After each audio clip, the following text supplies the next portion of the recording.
আল্লাহু আকবার।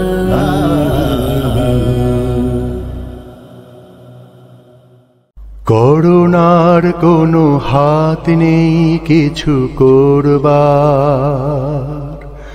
করুণার কোনো হাত নেই কিছু করবার, যদি না প্রভুর নির্দেশ তাতে থাকে।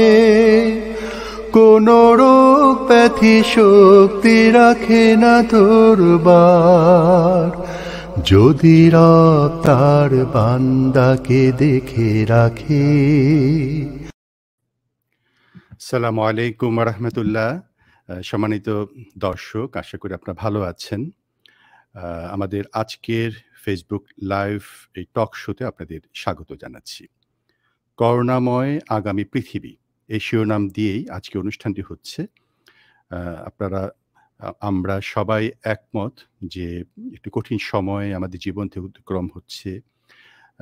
করোনার মতো ভয়াবহ পরিস্থিতির মুখোমুখি আমরা আমাদের নিকটজনকে আমরা অনেকেই হারিয়েছি, অনেকে অসুস্থ আছেন এবং প্রতিনিয়তই আমরা দুঃসংবাদ পাচ্ছি।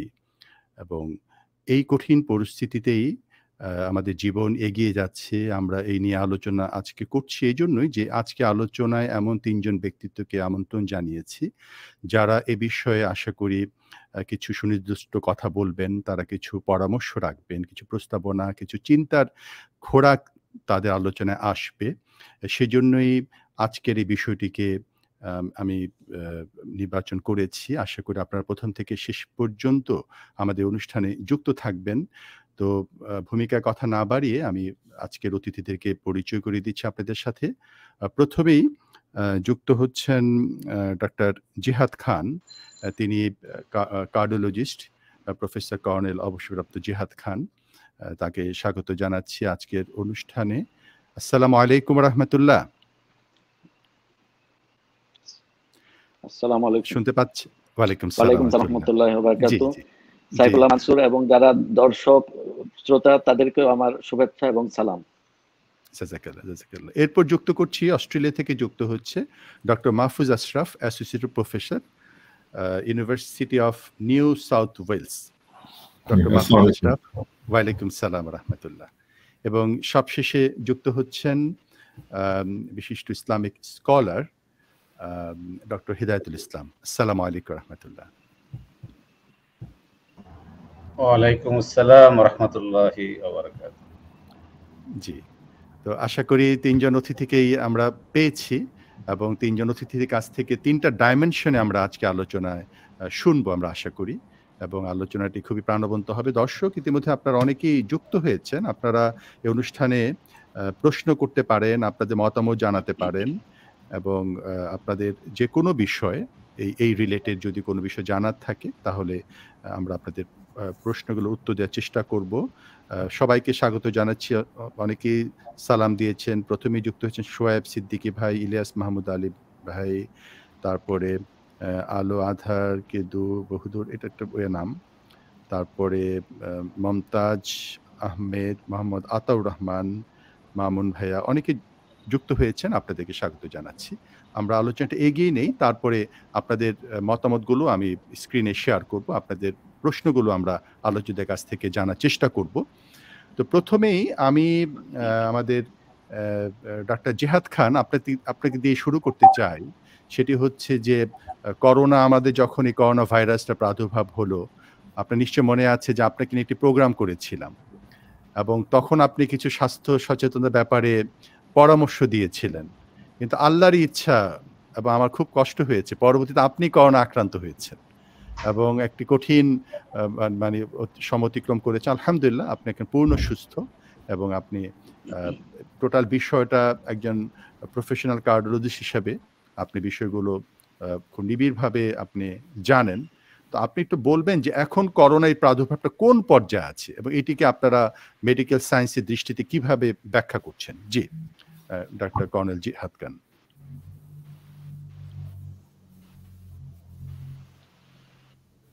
শুনতে পাচ্ছেন? ধন্যবাদ সাইফুল্লাহ মানসুর। হ্যাঁ, শুনতে পাচ্ছি। আমার কথা শুনতে পাচ্ছেন না সবাই? শুনতে পাচ্ছি, জি জি শুনতে পাচ্ছি। জি, তো আমরা জানি যে এই করোনা ভাইরাস 2000 সালের 2019 সালের ডিসেম্বরে প্রথম ধরা পড়ে এই ভাইরাসটি। তো তারপরে যখন এটা প্রথম রোগ আকারে দেখা দেয়, পৃথিবীতে ডাক্তারদের মধ্যে এই রোগ এটা সম্পূর্ণ একটা নতুন, এই প্রথম আবিষ্কার হয়েছে প্রায় 60 বছর, এই রোগ ধারণ করেছে সেই 2020 সাল থেকে শুরু করে এই পর্যন্ত। তো আমরা প্রথমে যখন চায়নাতে দেখা দিল এবং দ্রুত সারা পৃথিবীতে ছড়িয়ে পড়লো, তখন আমরা স্ট্রেইন দেখতে পেলাম। ইদানিং দেখা যাচ্ছে যে নতুন ধরনের স্ট্রেইন, অর্থাৎ এই ভাইরাসকে আমরা বলি মেডিকেল সায়েন্সে আরএনএ ভাইরাস। আরএনএ ভাইরাসের বৈশিষ্ট্য হচ্ছে যেটা তার মিউটেশনের মাধ্যমে তার আকৃতি বা এর যে আক্রমণ করার ক্ষমতা এটা চেঞ্জ করতে পারে, যার ফলে আমরা দেখছি এতদিন ধরে যে ভাইরাস আমরা চিকিৎসা দিয়ে যাচ্ছিলাম বা যেটা ভ্যাকসিনও দেওয়া হয়েছে, এই ভাইরাসের স্ট্রেইন হচ্ছে নতুন নতুন স্ট্রেইন বের হচ্ছে। যেমন কিছুদিন আগে আমরা সাউথ আফ্রিকান ভ্যারিয়েন্ট দেখেছি, তারপরে ইউকে ভ্যারিয়েন্ট, রিসেন্টলি দেখলাম ডেল্টা ভ্যারিয়েন্ট, যেটা ইন্ডিয়াতে মানে প্রচন্ড সিরিয়াস আকার ধারণ করেছে এবং এই ভাইরাস বর্তমানে কিন্তু সারা বিশ্বে ছড়িয়ে গেছে। আমরা যেহেতু ইন্ডিয়া বাংলাদেশের নেইবারিং কান্ট্রি, অনেক পেশেন্ট যারা ইন্ডিয়াতে ছিল তারা ফিরে এসছে, তাদেরকে বর্ডারে কোয়ারেন্টাইন করা হয়েছে 2 সপ্তাহের জন্য। কিন্তু আমাদের এই যে গানের মধ্যে একটা ছিল কথা যে প্রান্তিক জনগোষ্ঠী কিন্তু আমাদের অনেক, যারা দিন আনে দিন খায়, যার সত্যিকার লকডাউন যেটাকে বলা হয় সেটা কিন্তু আমাদের দেশে কোনো সময় ভাবে প্রয়োগ করা সম্ভব হয় না। কেননা মানুষ কয়েকদিন হয়তো ঘরে থাকে, তারপরে পেটের দায়ে বের হয়ে যায় বাজারে, তার সব জায়গায় হয়ে যায়। যার ফলে বর্তমান যে সিচুয়েশনটা, আমি যখন আক্রান্ত হই এবং ওই সময় যেসব পেশেন্ট ছিল তারা মেইনলি শহর কেন্দ্রিক ছিল, ঢাকাতেই হয়েছে বা বড় বড় শহরগুলো, কিন্তু গ্রামে কিন্তু সেই রকম প্রভাব দেখা যায় নাই। এবার হয়েছে ঠিক উল্টো, যে ইন্ডিয়ান বর্ডারিং যে সব আমাদের শহরগুলো আছে সেখানেই প্রথম দেখা দিল এবং বর্তমানে দ্রুত গ্রামে ছড়িয়ে পড়েছে এবং এইরকম মারাত্মক আঘাত করেছে যে অধিকাংশ মফস্বল ডিস্ট্রিক্ট শহরগুলোতে যে হসপিটাল আছে, ডিস্ট্রিক্ট হসপিটাল, সেখানে কোনো বেড পাওয়া যাচ্ছে না, এমনকি অক্সিজেন পাচ্ছে না। একটু খবর পেলাম যে পেশেন্টে ভর্তি ছিল, সেখানে সব অক্সিজেন শেষ হয়ে গেল। তারা তাড়াতাড়ি এই পেশেন্ট গুলাকে বের করে দিচ্ছে। এখন কোথায় যাবে? মানে এইরকম একটা, আমাদের তো সবকিছুতেই যেমন ডাক্তারের সংখ্যা আমাদের জনসংখ্যার তুলনায় অনেক কম, হসপিটাল, ভেন্টিলেটর সবকিছুই উন্নতির তুলনায় অনেক থাকলে এই লিমিট সোর্স এবং এই প্রচুর পেশেন্ট, জনসংখ্যার তুলনায় যে প্রচুর পেশেন্ট, সব ক্ষেত্রে হিট খেতে হচ্ছে। তো এই হচ্ছে বর্তমান পরিস্থিতি। যে এখন এখানে এটার সমাধান কি? এটা হচ্ছে যে এখনো আমরা বলি যে আইসোলেশন, পার্সোনালিন প্লাস ভ্যাকসিনেশন, এই হচ্ছে এখন পর্যন্ত চিকিৎসার মেইন প্রিভেনশন। তো এইভাবে প্রিভেন্ট করা সম্ভব যেখানে ভ্যাকসিন বেশি দেওয়া হচ্ছে। যেমন আমরা দেখতে পাচ্ছি যে আমেরিকাতে এই ভ্যাকসিন দেওয়ার ফলে এটার রেজাল্ট খুব ভালো পাওয়া যাচ্ছে। ভ্যাকসিন দিলেও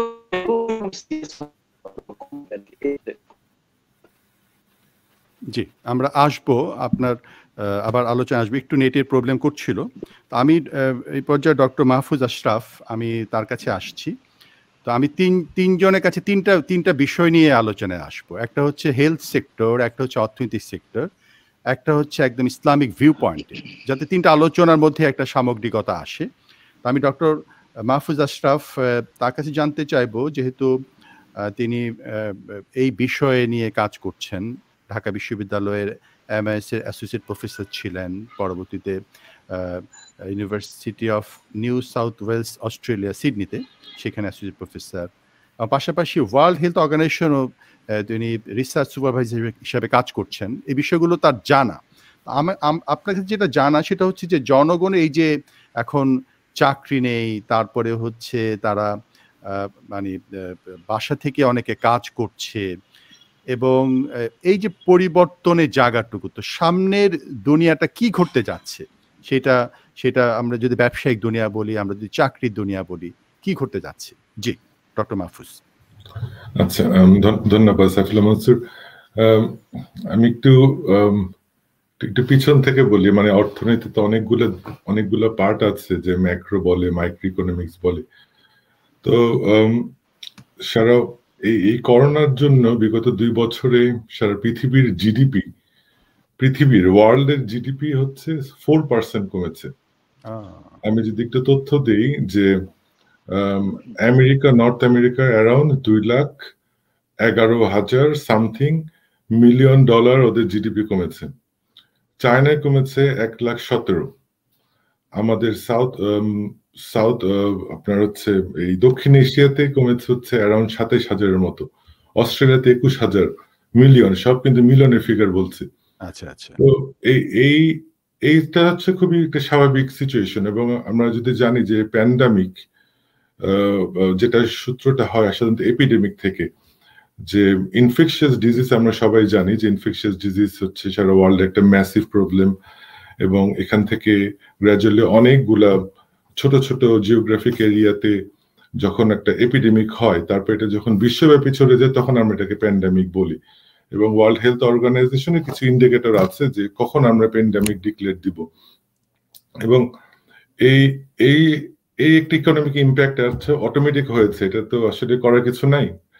এবং আরেকটা তথ্য আপনাদেরকে দিই যে এই করোনার যে ইকোনমিক লস হয়েছে, যে ইকোনমিক কস্টটা হয়েছে, সেটা বিগত 20 বছরের যতগুলা ন্যাচারাল ডিজাস্টার হয়েছে তার থেকে বেশি।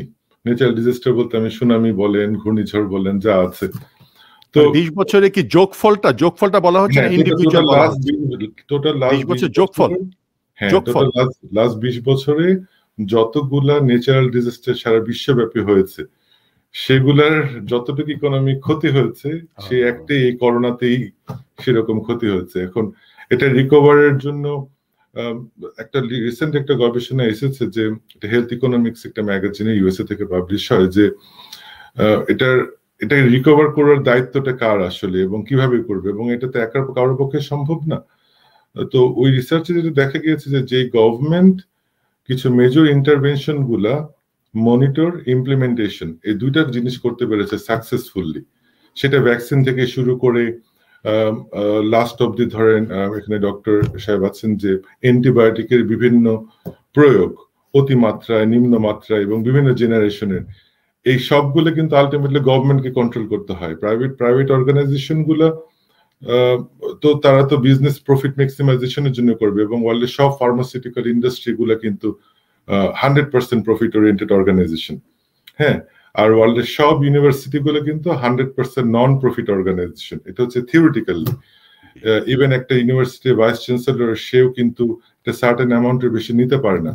কিন্তু আপনার একটা ফার্মাসিউটিক্যাল কোম্পানি এবং যে কোনো প্রাইভেট কোম্পানি, তার চিফ যে মানে ডিরেক্টররা, তারা যখন চাবেন, তারা ম্যাক্সিমাম প্রফিট তারা উইথড্র করতে পারে। এটা যে বিজনেস ফরম্যাট।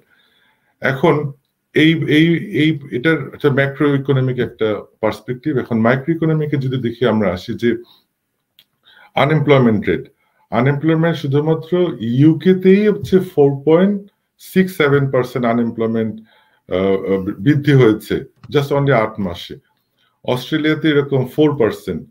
বাংলাদেশের তো ফ্যাক্ট আসলে আমাদের কাছে অতটা ডিটেলস জানা যায় না, কারণ হচ্ছে বাংলাদেশের ব্যুরো অফ স্ট্যাটিস্টিক্যাল, ওরা হচ্ছে 2 বছর ওদের সময় লাগে কোন একটা ডাটা আপডেট হওয়ার জন্য। তো ডেফিনেটলি এটা মানে ইন্ডিয়া এবং পাকিস্তান এই জোনটার মোর দেন 7% এফেক্টেড হচ্ছে আনএমপ্লয়মেন্ট। এবং আনএমপ্লয়মেন্ট অনেকগুলো ধাপ আছে, যে সাময়িক আনএমপ্লয়মেন্ট, দীর্ঘস্থায়ী আনএমপ্লয়মেন্ট, অনেকগুলো চলে আসছে। তো এটা হচ্ছে গিয়ে ইম্প্যাক্ট। এখন হচ্ছে যে মানুষ তো সার্ভাইভ করতে হবে, তার জন্য এখন ওয়ার্ক এট হোম। তারপর আপনারা দেখেছেন অনেক নিউজ পেপারে যে চলে এসেছে, একজন পাইলট ছিল, সে এখন কাজ করছে রেস্টুরেন্টে। তারপর আবার এরকম ছবি আসছে, রিপোর্ট আসছে। জি হ্যাঁ, তো এরকম জবের নেচার তো ডিফারেন্ট হয়ে যাচ্ছে। এখন উন্নত দেশগুলোতে যেটা অ্যাডভান্টেজ হচ্ছে, যেহেতু ওদের ট্যাক্স পেই আর জনগণের সংখ্যা বেশি, প্লাস ট্যাক্স প্রসেস গুলো হচ্ছে খুব ট্রান্সপারেন্ট। তো ওই প্রসেস গুলোর মাধ্যমে গভর্নমেন্ট যে ট্যাক্সটা পায়, সেটা আবার জনগণকে দিতে পারে। তো এটা এই জন্য ডেভেলপ কান্ট্রি গুলোর জন্য ইজি হয়, তারা কিছুটা মানুষকে ইন্ডিভিজুয়াল লেভেলে বিভিন্ন ক্যাশ প্রণোদনা দেয়, তারা মানুষের যাদের জব থাকে না সেই সাময়িকের জন্য হেল্প করে, এবং যাদের বিজনেস অর্গানাইজেশন তাদেরকে different type of tax relax দেয় এবং ট্যাক্স রিলিফ করে দেয়। যেমন আমাদের আমি অস্ট্রেলিয়াতে আছি, এখানে অনেকের পার্সোনাল ইনকাম ট্যাক্সেরও অনেক জিনিসগুলো গভর্নমেন্ট ওয়েভ করেছে। আর রিয়েল এস্টেট সেক্টর থেকে শুরু করে অন্যান্য ডিফারেন্ট এগ্রিকালচার ডিফারেন্ট সেক্টরে তারা দেখেছে যে গভর্নমেন্ট অনেক সময় ওদের রেট অফ রিটার্ন গুলো অনেকটা রিল্যাক্স করে।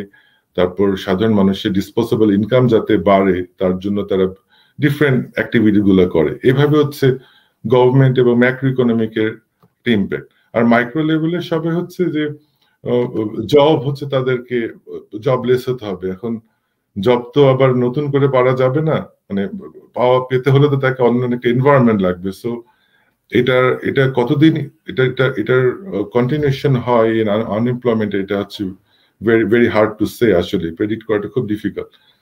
তো একটা জিনিস জাস্ট আমি বলি, তারপর আমি অন্য একটা ইস্যু নিয়ে বলবো হয়তো বা নেক্সট রাউন্ডে যদি আসে, যে যতক্ষণ পর্যন্ত এই ভ্যাকসিনেশনটা একটা মেজর লেভেলে না নেওয়া যাবে ততক্ষণ পর্যন্ত কিন্তু কাজে মানুষ ন্যাচারাল প্রসেসে ফিরে আসতে পারবে না। এটাই হচ্ছে অবস্থা। সেটাই, ঠিক আছে। আমি পরে ফেজে আসবো, আরো অনেকগুলো পয়েন্ট স্পেসিফিক সেই আলোচনাগুলো আমরা করব। প্রথমে আমরা ফার্স্ট রাউন্ডে একটু ওভারঅল আমরা একটু আলোচনা করছি। এই পর্যায়ে ডক্টর হেদায়েতুল ইসলাম, আপনি তো আলহামদুলিল্লাহ একজন বড় স্কলার, অনেক আপনার আর্টিকেল আমি দেখেছি, পড়েছি, এবং আল আজহার থেকে আপনি পড়ে আসছেন। তো এই করোনার সময় দেখা যাচ্ছে যে আমাদের ইসলামিক ভিউ পয়েন্টও আমরা বিভিন্ন ধরনের বিভ্রান্তির মধ্যে আমরা পড়ে যাই। তো আমরা সেই প্রশ্নটা আমি স্পেসিফিক আপনার করব। তো ইন জেনারেল আপনি যদি করোনায় এই যে একটা মহামারী, এই বিষয়ে ইসলামী দৃষ্টিকোণটা একটু যদি আপনি সংক্ষেপে বলেন, তারপরে আমরা ডিটেলসে যাব। জি ডক্টর হিদায়াত। Thank you. বিসমিল্লাহির রহমানির রহিম। আলহামদুলিল্লাহ ওয়াসসালাতু ওয়াসসালামু আলা রাসূলিল্লাহ সাল্লাল্লাহু আলাইহি ওয়াসাল্লাম। আম্মা বাদ। রব্বি ইশরাহ লি সাদরি ওয়া ইয়াসসির লি আমরি ওয়াহলুল উকদাতাম মিন লিসানি ইয়াফকাহু কওলি রব্বি জিদনি ইলমা ওয়ারযুকনি ফাহমা আল্লাহুম্মা রব্বি ইয়াসসির ওয়া লা তুয়াসসির। দূরের এবং কাছের সকল শ্রোতা ভাই এবং বোনেরা যারা লাইভ প্রোগ্রাম দেখছেন এবং ভবিষ্যতে দেখবেন, সবাইকে তাহিয়াতুল ইসলাম, আসসালামু আলাইকুম ওয়া রাহমাতুল্লাহি ওয়া বারাকাতুহু। আমি কৃতজ্ঞতা প্রকাশ করছি, দোয়া করছি আমাদের সকলের শ্রদ্ধাভাজন প্রিয় বড় ভাই সাইফুল্লাহ মানসুর ভাইয়ের আজকে এই সমকালীন ভাবনা করোনাময় আগামী পৃথিবীর এই সুন্দর আয়োজনে। আমাদের সাথে যুক্ত হয়েছেন বাংলাদেশের একজন স্বনামধন্য বিখ্যাত কার্ডিওলজিস্ট প্রফেসর জিয়াদ খান, এবং অস্ট্রেলিয়া থেকে এই ব্যাপারে এক্সপার্টিস এবং প্রফেসর মাহফুজ। আমাকে এখানে রাখা হয়েছে, আসলে আমি এখানে খুবই একজন নগণ্য মানুষ। তো যে কোশ্চেনটা মানসুর ভাই জানতে চেয়েছেন, আসলে এই করোনা ভাইরাস যে 2019 থেকে যে শুরু হলো, চায়না থেকে যার শুরু, এখনো চলছে এই মহামারী কোভিড-19, যেটাকে আমরা করোনা বলছি। তো এটার আসলে অনেক হেয়ার এবং সে আছে, অনেক কিল এবং আকল আছে বাজারে, কিংবা অ্যামং দ্য স্কলার্স, একাডেমিয়া এবং এক্সপার্টিস, তাদের মধ্যে অনেক ডিফারেন্ট অপিনিয়ন আমরা দেখতে পাচ্ছি আর কি। তো ওভারঅল কথা হচ্ছে, এটা আসলে আমরা মহামারী আকারে ইসলামী দৃষ্টিভঙ্গিতে দেখি, কারণ মানুষের হিউম্যান হিস্টোরি বা হিউম্যান সিভিলাইজেশন যে টাইম টু টাইম যে সমস্ত ন্যাচারাল ডিজাস্টার ফেস করে, কিংবা হিউম্যান মেড যে ডিজাস্টারগুলো ফেস করে, এগুলো সবগুলোকে আসলে আমরা মহামারী বলতে পারি, বা কি বলে যে ডিজাস্টারই বলি আমরা, দুর্যোগ। তো এখন এই করোনার যে উৎপত্তি বা যেটাই হোক, এটা যদি বাই নেচার হয়ে থাকে, মানে ক্রিয়েটেড বাই গড আল্লাহ সুবহানাহু ওয়া তাআলা, অথবা যদি হিউম্যান মেড হয়ে থাকে, তো যেটাই হোক না কেন, এটা আসলে আল্লাহ সুবহানাহু ওয়া তাআলা কোরআনে সুন্দর করে বলেছেন। সূরা রুম আয়াত হচ্ছে যে, যেটা আল্লাহ সুবহানাহু ওয়া তাআলা বলছেন, জহরাল ফাসাদু ফিল বাররি ওয়াল বাহর বিমা কাসাবাত আইদিন নাস। তো সূরা রুমের 41 নম্বর আয়াতে আল্লাহ তাআলা বলছেন যে, এই স্থলে, জমিনের উপরে বা পানিতে বা সমুদ্রে যে ধরনের যে ফাসাদ বা করাপশন, যে ডিজাস্টারগুলো দেখা দেয়, প্রকাশ পায়, এগুলো বেসিক্যালি মানুষেরই তৈরি, because of the human being. এবং আল্লাহ তাআলা বলছেন যে, লিউযিকাহুম বাদাল্লাযী আমিলু লাআল্লাহুম ইয়ারজিউন। এই ডিজাস্টারগুলো বা মহামারীগুলো আল্লাহ মানুষ দিয়ে থাকেন মানুষেরই তৈরি করা, যেন মানুষ আসলে এর কিছু অংশ স্বাদ গ্রহণ করে এবং যা তারা করেছে এবং পাশাপাশি যেন তারা সঠিক পথে ফিরে আসে, যে রিয়েলাইজ করতে পারে। তো এখন কথা হচ্ছে যে আসলে এই করোনার যে আমরা যদি ন্যাচারাল ডিজাস্টার বলে থাকি বা মহামারী বলে থাকি, যেটাকে প্যান্ডামিক বলা আছে, এপিডেমিকও আমরা বলে থাকি, তো এটা যদি সত্যিকার অর্থে আমরা যদি একটু অতীতে যেতে চাই, যেমন ডক্টর মাহমুদ ভাই সুন্দর বলেছেন, যে ডক্টর কর্নেল জিয়াদ ইঙ্গিত করেছেন যে গত 20 বছরের যে স্ট্র্যাটেজি দেখা যাচ্ছে, তাতে দেখা যাচ্ছে যে যতগুলো ন্যাচারাল ডিজাস্টার হয়েছে, 2004-এর ইন্দোনেশিয়ার সেই বিখ্যাত সুনামি, রিসেন্টলি কয়েক বছর আগে জাপানের বিখ্যাত যে ডিজাস্টার, অন্যান্য সময় যেগুলো বাংলাদেশে অন্য দেশে হয়েছে, এই সবগুলো একত্রে করলো এই করোনায় যে ক্ষতি হচ্ছে তার সংখ্যাটা অনেক বেশি, পরিমাণটা অনেক বেশি। কিন্তু কথা হচ্ছে আসলে আমরা আপনাদের সকলের মনে আছে যে 90 দশকের ফার্স্ট গালফ ওয়ারের পরে, উপসাগর যুদ্ধের পরে, যেটা আমরা খুব মিডিয়া এবং দেখে আসতেছি যে ইরাক কেন্দ্রিক যে আরবিতে যেটাকে বলা যায় আসলাহাতুল তোমার শামিল বা মাস ডিস্ট্রাকশন ওয়েপন, যেটা জীবন বিধ্বংসী যে অস্ত্রের কথা আমরা প্রথম শুনলাম যে ইরাক দখলের আগে, 2003-এর আগে, এটা ব্যাপক আলোচনা হলো, মানে হলো ইরাক একেবারে পৃথিবীকে ধ্বংস করে দিতে পারে, তাদের সে ধরনের অস্ত্র আছে, সাদ্দাম হোসেনের ইত্যাদি ইত্যাদি।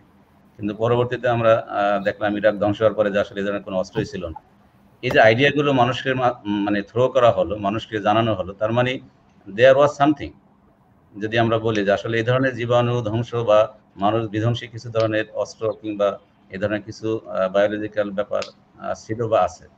এখন কথা হলো যে আমরা এটা মেডিকেল সায়েন্সে ডক্টর জিয়াদ খান সহ সকলেই আমরা বলি যে যখন কোনো পয়জন তৈরি করে সেখানে অ্যান্টিডোট থাকে, এর প্রতিরোধ করারও কিন্তু একটা আবার অল্টারনেটিভও থাকে, যারা এটাকে আবিষ্কার করেন পাশে এটাও রাখেন।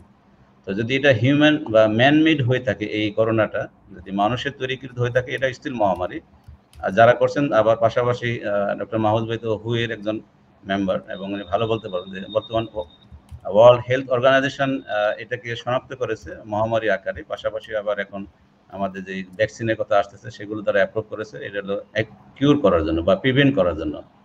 তো আমরা যদি কোরআনের আয়াতটাকে বলে থাকি যে আসলে এটা মানুষেরই তৈরিকৃত হোক কিংবা আল্লাহ তাআলার প্রদত্ত পরীক্ষার জন্য হয়ে থাকুক, আমরা হাদিসের দিকে তাকালে দেখতে পাই যে রাসূল করিম সাল্লাল্লাহু আলাইহি ওয়াসাল্লামের ভবিষ্যৎবাণী যেগুলো, যে রাসূল করিম সাল্লাল্লাহু আলাইহি ওয়াসাল্লামের জীবদ্দশায় মহামারী দেখা দিয়েছিল মদিনাতে এবং পার্শ্ববর্তী মুসলিম এলাকাগুলোতে, পাশাপাশি ওমর রাদিয়াল্লাহু আনহুর সময় দেখছি আমরা যে প্লেগ দেখা দিয়েছিল, এরপরে বিভিন্ন সময় এসেছে আর কি। তার মানে মহামারীর ধারণাটা আসলে এটা আল্লাহর পক্ষ থেকেই আসে, কখনো made by man, human made, আবার কখনো কখনো আল্লাহর পক্ষ থেকে শাস্তি স্বরূপ।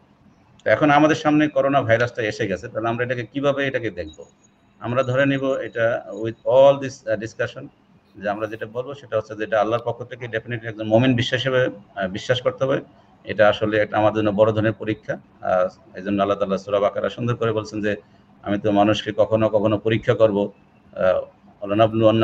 মানে যেটা আল্লাহ তাআলা বলছেন যে তাদের সম্পদের ক্ষয়ক্ষতি দিয়ে, মানুষ তাদের জীবনের মৃত্যু দিয়ে, কিংবা তার ছেলে সন্তানের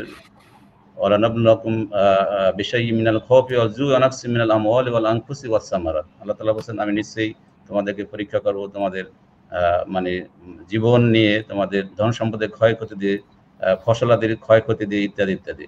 এখন আমাদের সামনে যেটা আসছে এটা আসলে শারীরিক একটা ফিজিক্যাল একটা মানে ডিজাস্টারের মতো যে আমরা আক্রান্ত হচ্ছি। তো এটাকে আমরা মহামারী আকারে দেখব এবং পাশাপাশি এর জন্য যত ধরনের মানে মেডিকেল সায়েন্সের যে ধরনের প্রিভেনশন বা রেমেডি আছে সেগুলো আমরা ফলো করব। পাশাপাশি রাসূল করিম সাল্লাল্লাহু আলাইহি ওয়াসাল্লামের অসংখ্য হাদিস আছে এই ব্যাপারে, যে এরকম কোনো মহামারী দেখা দিলে আমাদের কি করণীয়, এটাও আমাদের জানা দরকার। আমরা জানি এটা আমাদের মাথায় থাকতে হবে। এটা আমি শেষে যেই কথাটা বলবো সেটা হলো যে মহামারী আকারে আসলে যদি ওয়েস্টার্ন ফিলোসফিক্যাল ওয়ার্ল্ড ভিউ থেকে দেখি, ওয়েস্টার্ন ওয়ার্ল্ড ভিউ থেকে দেখলে এটা একটা ম্যাটেরিয়ালিজম একটা দৃষ্টিভঙ্গি হবে যে হ্যাঁ এটা আসছে, এটাকে আমরা এখন মোকাবেলা করতে হবে, only science can solve this problem.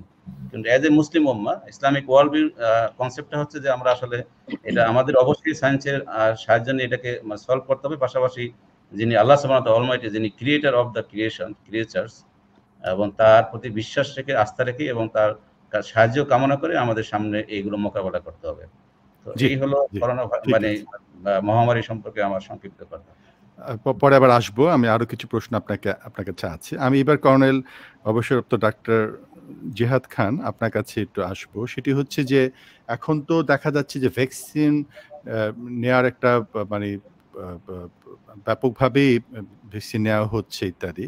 তো এই ক্ষেত্রে কিছুটা কনফিউশন ছিল বা এখনো কিছু কিছু আছে। তো এই বিষয়টি একটু আপনি ক্লিয়ার করবেন যে ভ্যাকসিন নেয়ার বিষয়টা খুব কতটুকু প্রাসঙ্গিক বা আমাদের এই সময়ের জন্য? জি। আমরা জানি যে ভ্যাকসিন কিন্তু করোনা ছাড়াও অন্যান্য যেসব ভাইরাস আছে ডেঞ্জারাস, সেই অনেক ভাইরাসকে কিন্তু আমরা ভ্যাকসিনের মাধ্যমে প্রতিরোধ করতে পেরেছি। যেমন এক সময় আপনারা দেখেছেন গুটি বসন্ত, এই গুটি বসন্ত কিন্তু ভ্যাকসিন দিয়েই বর্তমানে পৃথিবী থেকে উচ্ছেদ করা হয়েছে। এটা একটা প্রমাণিত সত্য। তেমনি আমরা জানি টিউবারকুলোসিস, তারপরে হুপিং কফ, পোলিও কিন্তু একসময় বিরাট মারাত্মক আকার ধারণ করতো। তো সেই অনেকগুলা রোগকেই ওই বিশেষ করে ভাইরাস জনিত যেসব রোগ, এর বিরুদ্ধে তো কোনো অ্যান্টিবায়োটিক কাজ করে না। এখানে প্রিভেনশনই হচ্ছে মুখ্য, এবং এই প্রিভেনশন হচ্ছে ভ্যাকসিনের মাধ্যমেই করা হয়। তবে ভ্যাকসিন যখন আবিষ্কার হয় এবং ট্রায়াল দেওয়া হয়, এটা কতগুলো স্টেজ থাকে, যে প্রথমে এনিম্যাল মডেল থাকে, তারপর আস্তে আস্তে স্মল স্কেল হিউম্যান স্টাডি, এরকম অনেকগুলো স্টেজ থাকে। তো যেহেতু এটা বিরাট প্যান্ডেমিক আকার ধারণ করেছে, অনেক সব কন্টিনেন্টই এতে এফেক্টেড হয়েছে, এই জন্য ভ্যাকসিনের স্টেজ গুলো হয়তো পুরোপুরি করা হয় নাই, ফলো করা হয় নাই, কিন্তু ভ্যাকসিনের যে ইফেক্ট, যেটা যে পজিটিভ ইফেক্ট আছে সেটা প্রমাণিত হচ্ছে। এবং যারা যত বেশি দিতে পারছে তাদের ওখানে ডেথ রেট কমে আসতেছে। যেমন আপনারা আমেরিকার স্ট্যাটিস্টিক দেখেন, সেখানে প্রায় ওরা তো অনেক এইসব স্টেটে ভ্যাকসিন দেয় নাই, কিছু কিছু স্টেট রিপাবলিকান স্টেট আছে ওখানে ওরা ভ্যাকসিন দেয় নাই, যে দিবে না, এটাকে কোনো গুরুত্বই দেয় নাই। সেই সব স্টেটে ভ্যাকসিন না দেওয়ার স্টেট গুলোতে করোনার আকার বিস্কুট ডেটা ভেরিয়েন্টের ইয়াটাতে অনেক আক্রান্ত হচ্ছে। আর যেসব স্টেটে ভ্যাকসিন দিয়েছে তাদের এখানে কম হচ্ছে। কাজেই ভ্যাকসিনটা ইফেক্টিভ, তবে 100% ইফেক্টিভ না। এর মধ্যে অনেক ফ্যাক্টর থাকে। এটা এইজ যেমন একটা ফ্যাক্টর, 55 উপরে বয়স, এটা হচ্ছে রিস্ক ফ্যাক্টর বেড়ে যায়। তারপর যদি অ্যাসোসিয়েটেড ডিজিজ থাকে, যেমন হাইপারটেনশন, অ্যাজমা, হার্ট ডিজিজ, তাদের ক্ষেত্রে ঝুঁকি বেশি থাকে। অনেক সময় বডির ইমিউনিটি কম থাকে, কোনো কোনো রোগের কারণে বা ড্রাগের কারণে কারো কারো ইমিউনিটি কম থাকতে পারে, সেই ক্ষেত্রে ভ্যাকসিন ইফেক্টিভ নাও হতে পারে, এবং সেই সব পেশেন্টরা নতুন হতে পারে না, এমনকি মৃত্যুর ঝুঁকিও থাকে ওইসব পেশেন্টের ক্ষেত্রে। কিন্তু ইন জেনারেল আমরা দেখতে পাচ্ছি যে ভ্যাকসিনের পজিটিভ ইফেক্ট আছে, এবং কোনটা কত পার্সেন্ট কাজ করে এগুলো স্টাডি করে দেখা হচ্ছে, যে যেমন অনেকগুলো ভ্যাকসিনের কার্যকারিতা ইফেক্টিভ বেশি, কোনটা একটু কম, কিন্তু ইন জেনারেল ভ্যাকসিন গুলো ইফেক্টিভ, এটা কোনো সন্দেহ নেই। আচ্ছা, একটু প্রাসঙ্গিক প্রশ্ন করি, সেটা হচ্ছে যে দেখা যায় যে কখনো ভ্যাকসিন একটা ডোজ পাওয়া গেছে, এরপরে ওটা হয়তো মানে পাওয়া যাচ্ছে না, অন্য একটা ডোজ পাওয়া যাচ্ছে। এখানে তো মডার্ন আছে, অক্সফোর্ডের আছে, ফাইজারের আছে। তো সেই ক্ষেত্রে কি যেই কোম্পানির দেওয়া সেটা কি দুইটাই সেই কোম্পানি দিতে হবে কিনা, এটা প্রথম প্রশ্ন, একই দিতে হবে কিনা। আর দ্বিতীয় প্রশ্ন হচ্ছে যে এই ভ্যাকসিন হয়তো চাইনিজ ভ্যাকসিন আছে, এই ক্ষেত্রে কিন্তু কোন কোয়ালিটি ব্যাপার আছে কিনা, নাকি আমরা যেটাই পাবো সেটাই দিয়ে দেওয়া উচিত? এই ক্ষেত্রে দুইটা প্রশ্ন আপনাকে।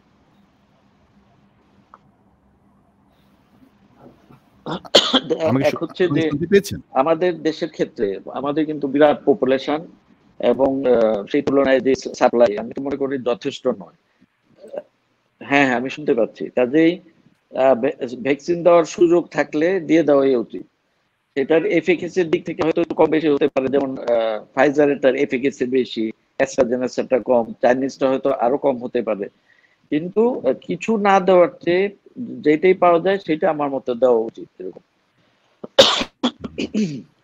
ঠিক আছে, ঠিক আছে। আপনার কাছে আমরা আবার আসবো, আপনার কাছে আবার আসবো। আমি একটু ডক্টর মাহফুজের কাছে আবার একটু যাচ্ছি। সেটি হচ্ছে যে মানে এই যে এখন মানে আমরা তো একটা আশা করি একটা সময়ে কোভিড হয়তো মানে উত্তরণটা ঘটবে, আমরা কোভিড উত্তর পৃথিবী পাবো, এবং সেখানে আমরা যে পোস্ট কোভিড সিচুয়েশন যেটা আমাদের সামনে আসবে। এখন দেখা যাচ্ছে কিন্তু আমাদের মধ্যে একটা প্রবণতা যে ভ্যাকসিনেশন, এই করোনা মানে টিকা নিচ্ছি কিনা, এই আলোচনাটা কিন্তু অর্থনৈতিক বিষয়টা কিন্তু খুব বেশি আলোচনা এই মুহূর্তে হচ্ছে না। এই মুহূর্তে কে এফেক্টেড হচ্ছে, আমরা টিকা নিতে পারছি কিনা, ফার্স্ট ডোজ নিয়েছি, সেকেন্ড ডোজ, টোটাল আলোচনাটা কিন্তু এই করোনা কেন্দ্রিক। কিন্তু করোনাটা তো একসময় যদি চলে যায়, এরপর যে অর্থনৈতিক ব্যবস্থাটা আসবে সেই জায়গাটায় আমি একটু মানে জিজ্ঞেস করতে চাই যে তখন এই চাকরি এবং এমপ্লয়মেন্টের জায়গাগুলো কি ঘটতে পারে এবং সেই ক্ষেত্রে কোনো পরামর্শ যে আমরা কিভাবে সার্ভাইভ করতে পারি, ডক্টর মাহফুজ।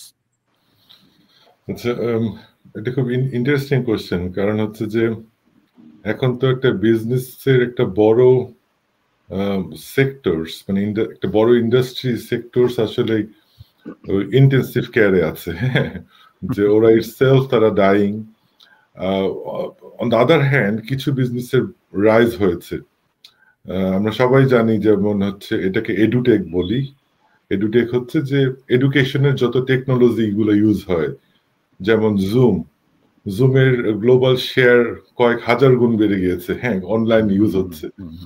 তো এরকম তারপর হচ্ছে ডিস্ট্রিবিউশন চ্যানেল, যেমন হচ্ছে হোম বেসড ডেলিভারি, তারপর হচ্ছে আপনার যে কোনো ধরনের এপিডেমিক এবং প্যান্ডেমিকের সময় যখন মানুষ লকডাউন থাকে তখন উন্নত বিশ্বে মানুষের এডুকেশনের দিকে মানে পড়াশোনার দিকে প্রবণতা বাড়ে, কারণ কি করবে সে, তখন একটা নতুন স্কিল ডেভেলপ করে, এই জন্য সে একটা কোনো একটা কোর্সে এনরোল হয়। যদিও ইন্টারন্যাশনাল স্টুডেন্টদের ট্রাভেল ব্যানের জন্য হয়তো বা তারা কোনো দেশে যেতে পারতেছে না, তো কিন্তু যারা এডুকেশন বিজনেসের সাথে রিলেটেড, স্পেসিফিকলি 21st সেঞ্চুরিতে টেকনোলজি বেসড যেসব এডুকেশন গুলো হচ্ছে, সেখানে একটা গ্রোথ হচ্ছে। তো অ্যাট দ্য সেম টাইম হচ্ছে যে আপনার হেলথ সেক্টরে তো আরেকটা নতুন লেয়ারের ডিমান্ড হয়েছে। জাস্ট থিঙ্ক অ্যাবাউট যে চায়নার ওরা গ্লোবাল মাস্ক সাপ্লায়ারের মধ্যে ওদের গ্লোবাল শেয়ার হচ্ছে 65%। মানে সারা ওয়ার্ল্ডে কতজন মানুষ মাস্ক ইউজ করতেছে, হ্যাঁ, তো এগুলার 65% সাপ্লাই তারা দিচ্ছে, শুধুমাত্র চায়না। তো কত রেভিনিউ জেনারেট করতেছে। তো এই জন্য যে অনেকে বলে যেটা চায়নার ল্যাব থেকে করা, যদি এটা কনস্পিরেসি থিওরি, তো এটাকে সবভাবে উড়েও দেওয়া যায় না, কারণ ওরা তো ঠিক ইকোনমিক গেইনের জন্য ওরা সবাই আগে যাচ্ছে। তো হেলথ সেক্টরে মেডিকেল ডিভাইস ইন্ডাস্ট্রির একটা বড় পার্ট, নতুন নতুন সেক্টর ডেভেলপ হয়েছে এই বিগত 2 বছরের মধ্যে। এখন এরপরে আপনার যে কোশ্চেনটা যে পোস্ট কোভিড সিচুয়েশনে জবের কি হবে এবং জব মার্কেটটা কি হবে, আসলে দেখেন যে এই চাকরি ওয়ার্ডটা, এটা কিন্তু নট মোর দেন 80 বছরের পুরান। হ্যাঁ, এটা কিন্তু রিসেন্টলি আসছে সারা ওয়ার্ল্ডে। দ্য কনসেপ্ট অফ এই জব, চাকরি করা, এটা কিন্তু 100 বছর আগেও ছিল না। হ্যাঁ, তো এইটা একটা আরেকটা মানে এটাকে আমরা বলি যে এডুকেশনের একটা ভিশিয়াস সাইকেল, এবং এই এডুকেশনাল ভিশিয়াস সাইকেলটা আসলে চাকরিজীবীদেরকে সার্ভ করা হচ্ছে একটা ক্যাপিটালিস্ট সোসাইটির ওয়েলথ ক্রিয়েটের জন্য। ফর এক্সাম্পল, আমি যদি আজকে একটা জায়গায় ভালোভাবে চাকরি করি, ডেফিনেটলি রিজিকের পার্সপেক্টিভ থেকে, ধর্মীয় পার্সপেক্টিভ থেকে সব চাকরি হালাল ভাবে করলে আমার রিজিকটা আসছে, কিন্তু ইকোনমিক পয়েন্ট অফ ভিউ থেকে কিন্তু আমি একটা চাকরি করে ওয়েলথ ক্রিয়েট করতেছি আরেকজনের জন্য, যেটাকে ইকোনমিক্সে অনেক সময় ডিপেন্ডেন্সি থিওরিও বলে। এই যে আমাদের বাংলাদেশে গার্মেন্টস ইন্ডাস্ট্রি, তো গার্মেন্টস ইন্ডাস্ট্রি তো আসলে বানানো হচ্ছে না আমাদের জামা কাপড় পরার জন্য, এটা হচ্ছে যে ধনীরা জামা কাপড় পরলে তখন আমরা খেতে পারবো, এটাকে ইকোনমিক্সে ডিপেন্ডেন্সি থিওরি বলে। তো এই ফরম্যাটটা বিগত 20 থেকে 30 বছরে খুবই এত শক্তভাবে সারা ওয়ার্ল্ডে হয়েছে যে আমরা সবই সব অ্যাক্টিভিটি করছে একটা পার্টিকুলার গ্রুপকে স্যাটিসফাই করার জন্য। এটাকে আরেকটা ইকোনমিক্সের ডাইমেনশনে বলা হয় যে ওয়েলথ কনসেন্ট্রেশন। যে আমি আপনাকে একটা তথ্য, যে 2017 সালে পৃথিবীতে ধনী ছিল হচ্ছে 21 জন শীর্ষ ধনী, ওয়ার্ল্ডের 1/3 পপুলেশনের যত অ্যাসেট সেই 25 জন লোকের কাছে ছিল। তো এইটা 2019 সালে হয়ে ওই 25 জনের সংখ্যা কমে গিয়ে হয়েছে 11 জন। তার মানে কি? তার মানে আরো ক্যাপিটালাইজ হচ্ছে। আপনি দেখেন ফেসবুকের দিক তাকান, এখন কি কেউ বলে আপনার কোম্পানির ওয়েবসাইট অ্যাড্রেসটা কি? ভাই কেউ বলে না, কারণ সবাই ফেসবুকে যায় এবং ফেসবুকের অ্যাড দেওয়া লাগে না, সবাই বলতেছে ভাই ফেসবুকে লাইক দেন। তো ঠিক একইভাবে সব কোম্পানি যাচ্ছে গুগলের দিকে যাচ্ছে। তারপর আগে লোকাল পিজা শপ ছিল, এখন নাই, ওয়ার্ল্ডে পিজা, ডোমিনোস, এরকম 2-3টে কর্পোরেশনের দিকে সব চলে যাচ্ছে। তো প্রবলেমটা কোথায় হচ্ছে? প্রবলেমটা হচ্ছে যে আমাদের জবের সংখ্যা কম। দেখা যাচ্ছে যে ওয়ার্ল্ডে আনএমপ্লয়মেন্ট রেট হচ্ছে, মানে আপনার এডুকেটেড লোক যারা কর্মক্ষম লোকরা জব পাচ্ছে না 280 মিলিয়ন পিপল। এইগুলোর এর মধ্যে 62% হচ্ছে ইয়ত, মানে ওদের যোগ্যতা আছে চাকরি করার কিন্তু জব নেই।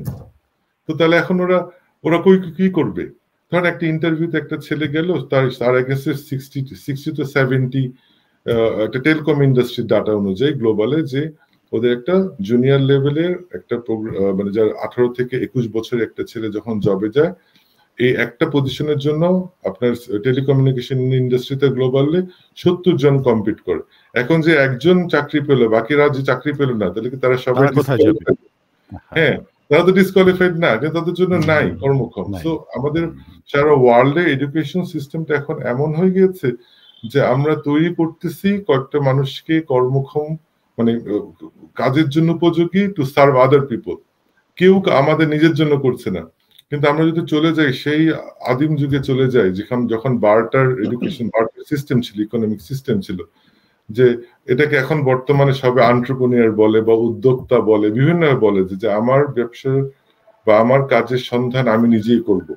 কিন্তু এখন কিন্তু ফরম্যাট নাই। একটা মানুষ জব করতে করতে সে রিটায়ার হয়ে যাচ্ছে, তারপর সে কি বিজনেস করবে? তো আমাদের বিজনেস করার জন্য কোনো এডুকেশন নাই। যদি আমরা বলতেছি MBA, master of business administration বা বিজনেসের বিভিন্ন লেখাপড়া আছে, একটাও কিন্তু আপনাকে স্বাবলম্বী হওয়ার জন্য না। সবগুলো তৈরি করা হচ্ছে যে আপনি চাকরি করবেন আরেকজনের জন্য, তারপর যখন রিটায়ার করবেন তখন আর কোনো ওয়ে থাকে না। তো এনিওয়ে, তো আসলে কথা বলার উদ্দেশ্য হচ্ছে যে এই জিনিসটা এখন চেঞ্জ হচ্ছে, এবং ডেভেলপ কান্ট্রিতে অনেক ছেলেরা যারা টিনেজার, তারা নিজেরাই এখন ছোট ছোট অনেক বিজনেস করার জন্য চেষ্টা করতেছে, এবং তারা দেখা যাচ্ছে যে এই বিশেষ করে ইন্টারনেটের ব্যাপ্তির জন্য এবং মোবাইল কমিউনিকেশনের জন্য ছোট ছোট মাইক্রো এন্টারপ্রেনারশিপ অনেকগুলো ডেভেলপ হচ্ছে। তো আমি মানে আমার পরামর্শ এটা, এবং এটা হচ্ছে ওয়ার্ল্ড ইকোনমিক ফোরামের কিছু ডাটাতে দেখা যাচ্ছে যে যদি ইয়াং জেনারেশনরা এখন থেকে তৈরি না হয়, তাহলে নেক্সট 10-20 ইয়ার্স আনএমপ্লয়মেন্ট কিন্তু আরো বাড়বে।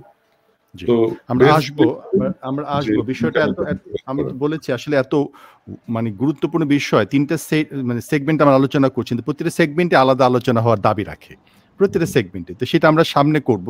আমি এবার আবার ডক্টর হেদায়েত আপনার কাছে আসছি। সেটি হচ্ছে যে এই করোনার সময় দেখা যাচ্ছে যে আমাদের ইবাদতগুলো কিছুটা বিঘ্নিত হচ্ছে, মসজিদগুলো বন্ধ, আমরা জামাতে নামাজ অনেক সময় পড়তে পারি না, ঈদের নামাজ বিঘ্ন হয়েছে, এবং হজ খুব সীমিত পরিসরে করা হচ্ছে।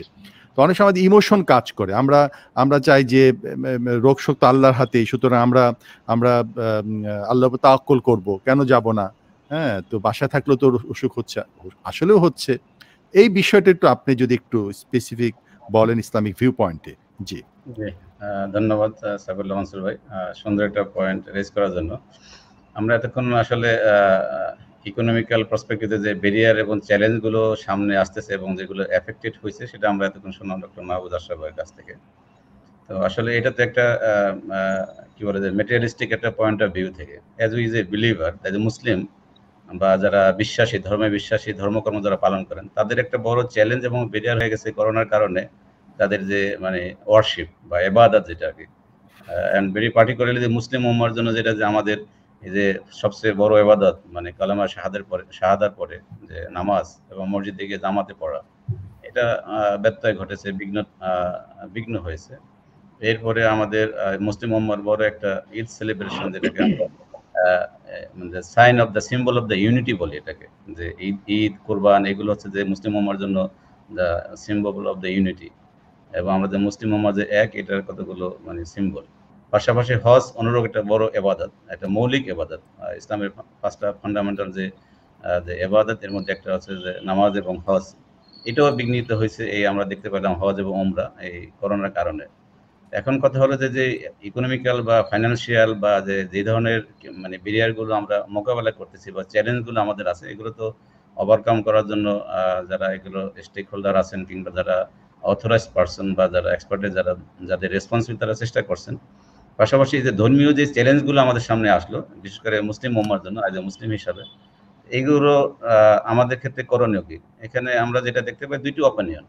একটা হচ্ছে যে মেজরিটি অফ দ্য ওলামা, যেটাকে আমরা বলতে পারি যে ইজমা হয়ে গেছে এই ব্যাপারে, যে আপনার যতগুলো মানে ফিক কাউন্সিল আছে বা শরিয়া কাউন্সিল আছে, মক্কা শরিয়া কাউন্সিল বা ফিক একাডেমি, আল আজহার বলেন, তারপরে মদিনা এবং সিরিয়া, জর্দান, মিশর, মালয়েশিয়া, সব দেশেই আর কি মোটামুটি দাদা ওলামা একরাম একমত হয়েছেন যে এরকম একটা কনটেক্সটে, এরকম একটা ক্রাইসিস সময়, সেটা হচ্ছে যে এবাদতের যে মৌলিক এবাদত, যেখানে বলা যায় কোনো কোনো মাযহাবে যে ফরজ নামাজ জামাতে পড়াটা ওয়াজিব, বিশেষ করে শাফি মাযহাব থেকে অন্যান্য তারা এভাবে ফলো করে, তারপরে হজ করা ফরজ, কিন্তু এগুলো আমরা করতে পারতেছি না, তাহলে এগুলো আমরা কি করব? তো এখানে সবাই যেটা একমত হয়েছেন যে আসলে মাকাসিদুশ শরিয়ার যে one of the fundamental objective হচ্ছে যে হিফজুন নফস, the protection of the life, এই মানুষের জীবন রক্ষা করা হচ্ছে one of the objective of the Islam এবং ইসলামিক শরিয়া, যাতে করে মানুষ জীবনের রক্ষা পায় এবং সুন্দরভাবে বসবাস করতে পারে।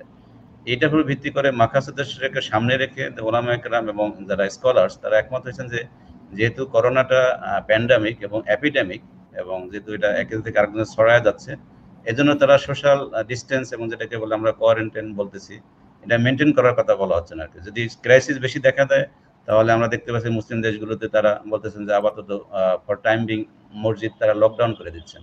আবার যখন একটু স্বাভাবিক হচ্ছে তখন তারা অ্যালাউ করতেছেন, কিন্তু সীমিত আকারে। যেমন মালয়েশিয়ান কনটেক্সটে আমরা দেখছি যেখানে যেটাকে বলে আমাদের বলে মানে অক্তীয় মসজিদ এগুলো বলা হয়, আমরা সূরাও বলি, এখানে around 12 to 15 people allowed to pray, এবং সোশ্যাল মেনটেন্স ডিস্ট্রিক্ট করে এবং এসওপি মেনটেন করে আর কি, হ্যাঁ, সেফটি সবকিছু মেনটেন করে তারা এটাকে অ্যালাউ করে। আর বড় জুমা মসজিদে হলে সেখানে মানে অ্যারাউন্ড 40 to 50 পিপল অ্যালাউড আর কি। তো এগুলো আমরা দেখতে পাচ্ছি। এবং ইন্টারেস্টিং হলো যে এই বছরে আমরা হজে দেখলাম যে গতবারের তুলনায় যে 60,000 হাজিরা হজ করতে পারছেন, এবং within the boundaries of the Saudi Arabia, এবং বাইরে থেকে তারা অ্যালাউ করেননি। এই ব্যাপারে ওলামায়ে কেরাম এজমা হয়েছেন, যদিও অনেকে আমরা শুনতে পাচ্ছি যে এক্সেপশনাল, যে তাদের ভিউ হচ্ছে যে নামাজ পড়তে হবে মসজিদে গিয়ে এবং কাতারে ফাঁক রাখা যাবে না, তাহলে শয়তান এসে, কারণ ফাঁক রাখাটা হারাম। তারপরে এরকম আমরা বিভিন্ন মানে এক্সেপশনাল বা দ্য মাইনর কতগুলো অপিনিয়ন আমরা শুনতে পাচ্ছি আর কি, যে মাস্ক পরে নামাজ পড়াটা জায়েজ নেই, ইত্যাদি ইত্যাদি। তো মূল কথা হচ্ছে যে আসলে এই কেন আমরা এটাকে মেনটেন করতে হবে, এটা যেহেতু ব্যত্যয় ঘটছে এবং এ ব্যাপারে শরীয়তের সুন্দর দৃষ্টিভঙ্গি আছে, এবং ওলামায়ে কেরাম ইজতিহাদ করে গবেষণা করে যারা মেডিকেলের এক্সপার্টিস আছেন তাদের সাথে ডিসকাশন করে তারা একমত হয়েছেন যে না, এসওপি মেনটেন করে আমাদের ইবাদতগুলো করতে হবে। এই ক্ষেত্রে আমরা তো মুসলমানরা ইসলাম থেকে বের হয়ে যাচ্ছি না, আমরা আল্লাহকে বিশ্বাস করতেছি, ঘরেই নামাজ পড়তেছি। আমি এখানে একটু বলে রাখা ভালো যে আসলে মানে একটা হাদিস উল্লেখ করতে চাই। রাসূল করিম সাল্লাল্লাহু আলাইহি ওয়াসাল্লাম বলছে যে আসলে এটা সুন্দর একটা হাদিস, যে আমি এখানে আপনাদের সাথে শেয়ার করতে চাই, যে আল্লাহ তাআলা রাসূল করিম সাল্লাল্লাহু আলাইহি ওয়াসাল্লাম বলছে যে এটা মানুষের যে আযাবান লি আমরিল মুমিনে ইন্না আমরাহু কুল্লাহু লাহু খায়র ওয়া লাইসা যালিকা লিআহাদিন ইল্লা লিল মুমিন ইন আসাবাতহু সাররাউন শাকারা ফাকানা খায়রাল লাহু ওয়া ইন আসাবাতহু দাররাউন সাবারা ফাকানা খায়রাল লাহু। মুসলিম শরীফে এই হাদিসটা রাসূল করিম সাল্লাল্লাহু আলাইহি ওয়াসাল্লাম বলতেছেন যে এটা খুবই আশ্চর্যের বিষয় মুমিনের জন্য। সে যখন মুসিবতে মানে পতিত হয় তখন সে সবর করে, এবং আল্লাহ তখন এই সবর করলে আল্লাহ খুশি হন, এটা তার জন্য কল্যাণকর। আবার যখন সে কোনো ভালো অবস্থায় থাকে তখন সে জিনিস পাইলে সে আল্লাহ তাআলা শুকরিয়া আদায় করে, এটাও আল্লাহ খুশি হন, এটাও তার জন্য কল্যাণকর। মানে আমাদের কাছে যে এই করোনা ভাইরাসের মধ্যে যে এটা বিপদে আমরা পড়লাম, ইবাদতের সমস্যা হলো, কিন্তু দেখেন আলটিমেটলি আবার কতগুলো পজিটিভ দিক আছে। এই যে আমরা যারা বাইরে জব করি, যারা হাজবেন্ড বা ব্রাদার্স, যারা ফ্যামিলিকে সময় দিতে পারি না, আমরা কিন্তু এই সময়টাতে কিন্তু আসলে পুরা আমরা our home became the work place.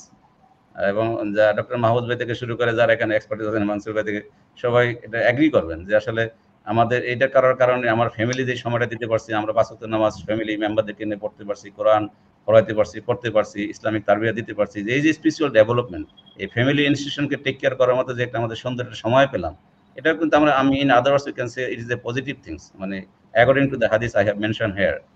Another reason যেটা হচ্ছে যে আসলে আমাদের যে মানে বিপর্যয় ঘটলো ইবাদতের ক্ষেত্রে, আল্লাহর ক্ষেত্রে, আল্লাহ সুবহানাহু ওয়া তাআলা তো আসলে এটা আল্লাহর ইচ্ছায় হয়েছে আর কি, হ্যাঁ। তো আল্লাহর ইচ্ছা, আল্লাহ তাআলা বলেন যে লা ইয়াকাল্লিফুল্লাহু নাফসান ইল্লা উসা। এখন আমরা এরকম অবস্থায় জীবন রক্ষার জন্য আমরা মসজিদে যেতে পারতেছি না, কিন্তু আমরা তাই বলে কি বিদ্রোহ করবো যেটাকে আমার আল্লাহ তাআলা বলছেন যে হ্যাঁ আমি ঈমান থেকে দূরে সরে গেলাম, আল্লাহর ইবাদত বন্দেগী করলাম না, এরকম নয় আসলে। এটা তো ফর টাইম বিং। এবং আমরা রাসূল করিম সাল্লাল্লাহু আলাইহি ওয়াসাল্লামের জীবদ্দশা তো এরকম ঘটনা ঘটছে, এরকম বিভিন্ন ক্রাইসিস সময়গুলো ছিল, এবং উনি কখনো কখনো 2 ওয়াক্ত নামাজ মাগরিব এশা একত্রিত করেছেন এই কারণে যে তখন বৃষ্টি হতো। এরকম একটা ক্রাইসিস টাইম আসলে সেটার উপর ভিত্তি করে আসলে কিয়াস করে ওলামায়ে কেরাম একমত হচ্ছেন যে আমরা আমাদের জীবনের সেফটির জন্য, নিরাপত্তার জন্য, সুস্থ থাকার জন্য এটা ফর টাইম বিং হতে পারে 1 ইয়ার, 2 years or 3 years will continue, but after that it will become a normal situation. তখন আমরা আবার আগের মতো ইবাদত বন্দেগী করা শুরু করব।